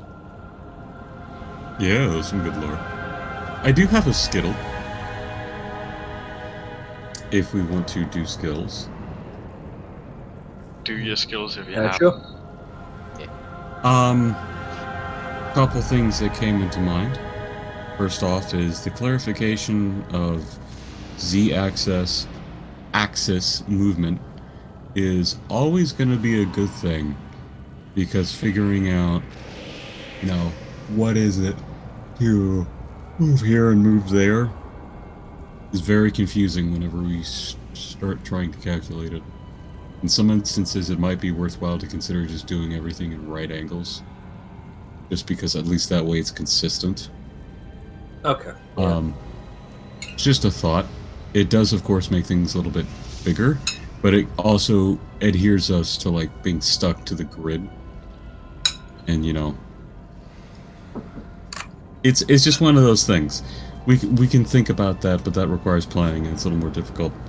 Another thing is to remember that creatures can still attack, especially with unarmed strikes, natural weapons, while they have something else grappled. Right. There I were was several gonna say turns where that- the Cools, both of them, did not attack.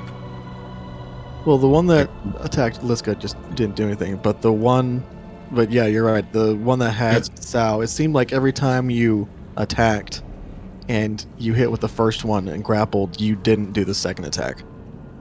Yes. It was. I mean, I think It had 2 claws and a tendril, you said. It would, if it ever hit with the first one, it would forgo let's see. the second attack, go right to a tendril. the Chul makes 2 pincer attacks. If the Chul is grappling a creature, the Chul can also use its right. Okay, tentacles at once. So it skipped half the attacks it should have done. And then when it ever had somebody grappled, on its turn it just moved. It didn't take a dash action to try and quickly pull anyone away. It didn't attack anybody. It just moved and did nothing. And you handed us an easy victory where somebody should have. Someone should have died. I think that was a right. That was. It was brought up. Yeah, in voice and in text. It feels like you're just going easy because you didn't want to kill Sal. Was that the case? It's okay if that's the case. Not necessarily. I think what I was doing. I think it was a disengage that took its action to do so, and then moving away. He didn't disengage because he was constantly getting opportunity attacked by Velms and. He disengaged once, but then they got up because he was. He disengaged when he grappling ran away. Yeah. I think He'd never used his actions. pincer attack with the 2 attacks, pincer attack, grappled Sal, and then tentacle attack. That would be its attacks. And whenever And then- it had somebody already grappled at the start of its turn, it never attacked and it just backed up and didn't even disengage or dash. Either way, Ah, it's right. just Okay, something to. Just something to consider, because it doesn't feel like those are powerful apex predators that felt like we cheesed it. So, Right. consider okay. what you want something to feel like and make sure its actions follow through. I mean, they also Just a aren't thought. that. I mean, they're just like what CR. Hold on. Yeah, they're like CR4. So I mean, yep, they're not necessarily apex predators, but if it had remembered that it could keep doing the tentacle attack against Sao while it was moving, that'd be something. Yeah, the thing I messed up. I messed up there. I think Yeah. I should have remembered that I can. I just need to fucking read the things. You're good, man. Yeah. Future reference. Which is one of the things that now that you have a hell of a lot people less to take care of, you can focus on running the world better. Yes. Which is a smart thing to do. Just because, that didn't feel super threatening there at the end. Yeah, But that's just my thought, Yeah. Don't bad. sell your self or the encounter short. Make sure to remember that when creatures do something, make their actions consistent and also have them play as they would. And, let's find a way to handle Z movement since we're doing a lot more of that in an intelligent and, natural way. I think for Z movement, a good way to view it is instead of the Y and the X, or the X and the Y, view it as the X and the Z.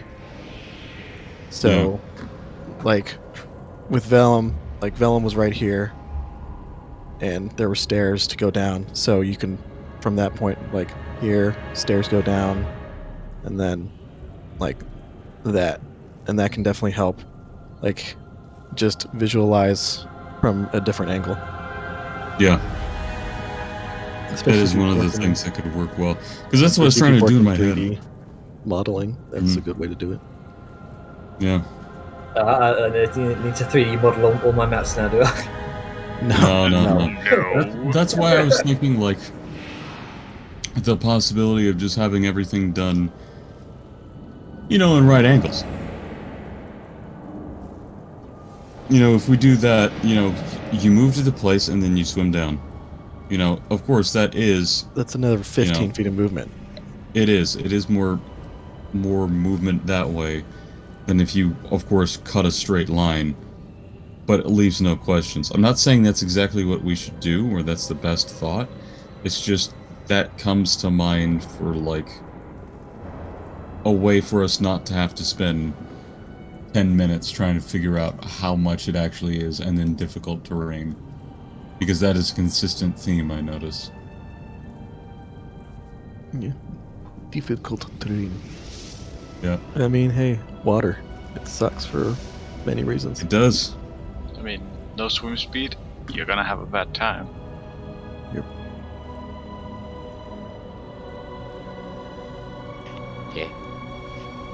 Yeah. But still, you unlocked a new playable race. Nice. Which is one of them. speaking of- Both the same, different subspecies. Oh, Yeah. cool. Alright. Well, I was gonna say, I have something to say on that. But first, Skittles. Even with the Chul not behaving so well, I mean, they have an intelligence of 5, so it is what it is. But, but I really like that encounter, mainly for the fact that we were in the very beginning at a severe disadvantage. The fact that the Marrows were spinning around and they were actively trying to pick off people. We were really lucky that they missed Sao. We were really lucky that Grunka has a ring of water walking. Yeah. Like it was just like it was a really good, just mechanically unique and interesting encounter. Because at that point in time, there really wasn't much that we could do to counteract it. And it wasn't until the Chul decided to come up that Lisk was even able to engage, because she like wasn't able to grab the spear, so or the harpoon. So, but yeah, it was very. I really like that encounter design. So props to you on that. I hope I don't feel like I'm being negative. I have to. Oh agree no, with- it's a valid criticism. I should have actually read what the attacks can do and what the multi-attack can do. Yeah. And, Yeah, I completely support Avon on that. I would love to see more things like that make effective use of lighting and terrain. Yeah, it was like just just thinking about design and interest. It was perhaps one of my favorite combats. Just the fact that we were stuck on a 20 by 20 foot platform. Creatures were circling around us in their element, and they can pull us off into a place where we're totally fucked if we're separated. Like that was very suspenseful and very. We were in their element, literally. Yeah. So it was really cool. For small negative, you weren't in their element. You were in the element of something a bit bigger. Yes, there's also that. Yeah, we sort of had the idea that we need to get the fuck out of here. What was your small negative, Avon? Just the boat thing.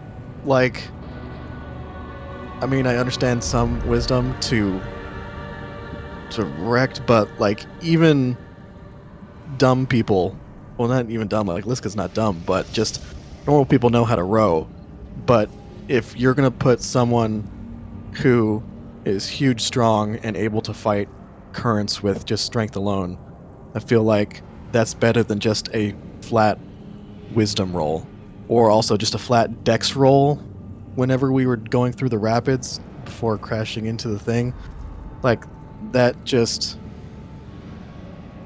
I don't know. I feel like it was a very narrowing thing, especially since it was an ability check instead of a skill check, like we've talked about before.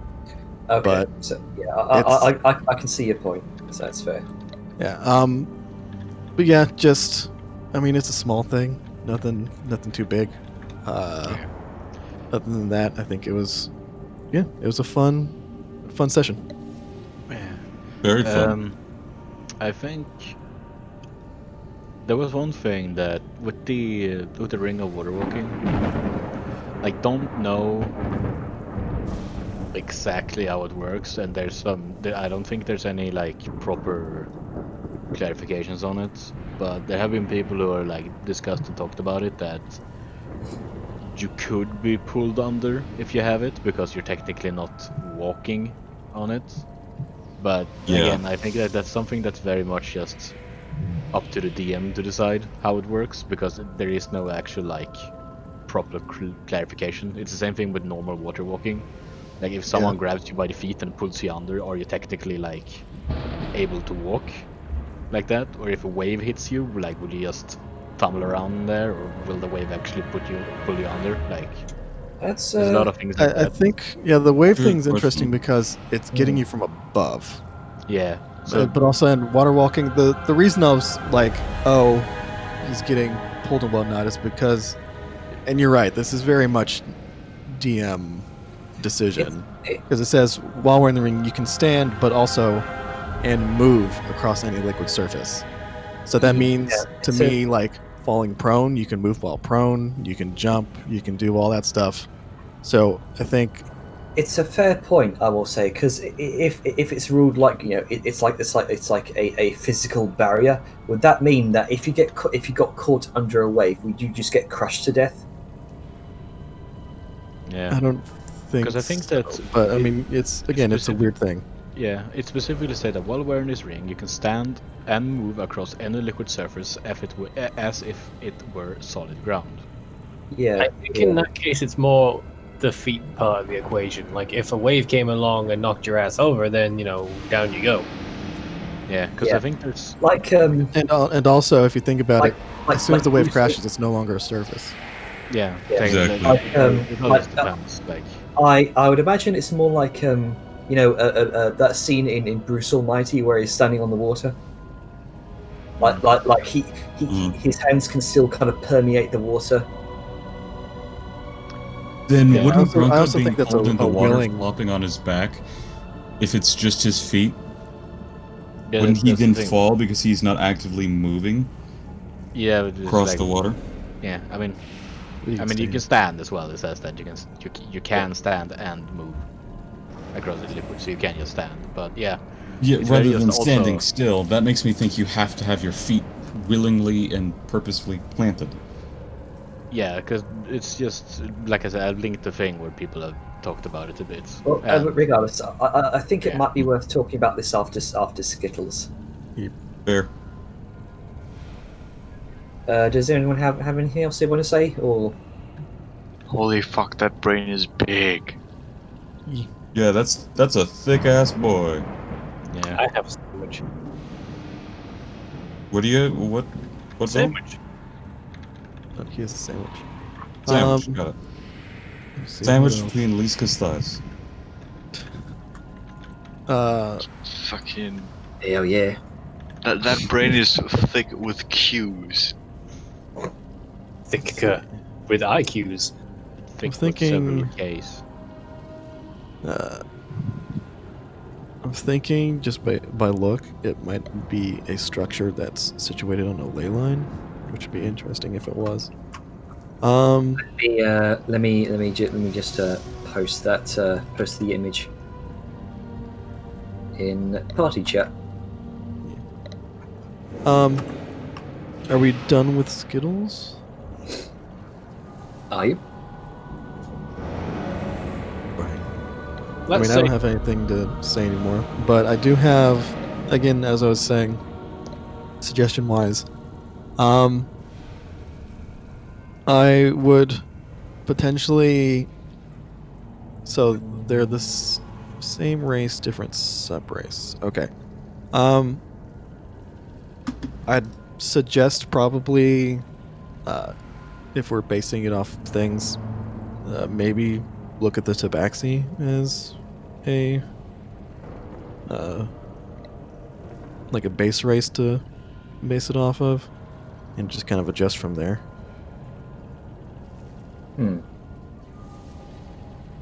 Like feline agility, you can do like, I don't know, rat agility, vermin agility.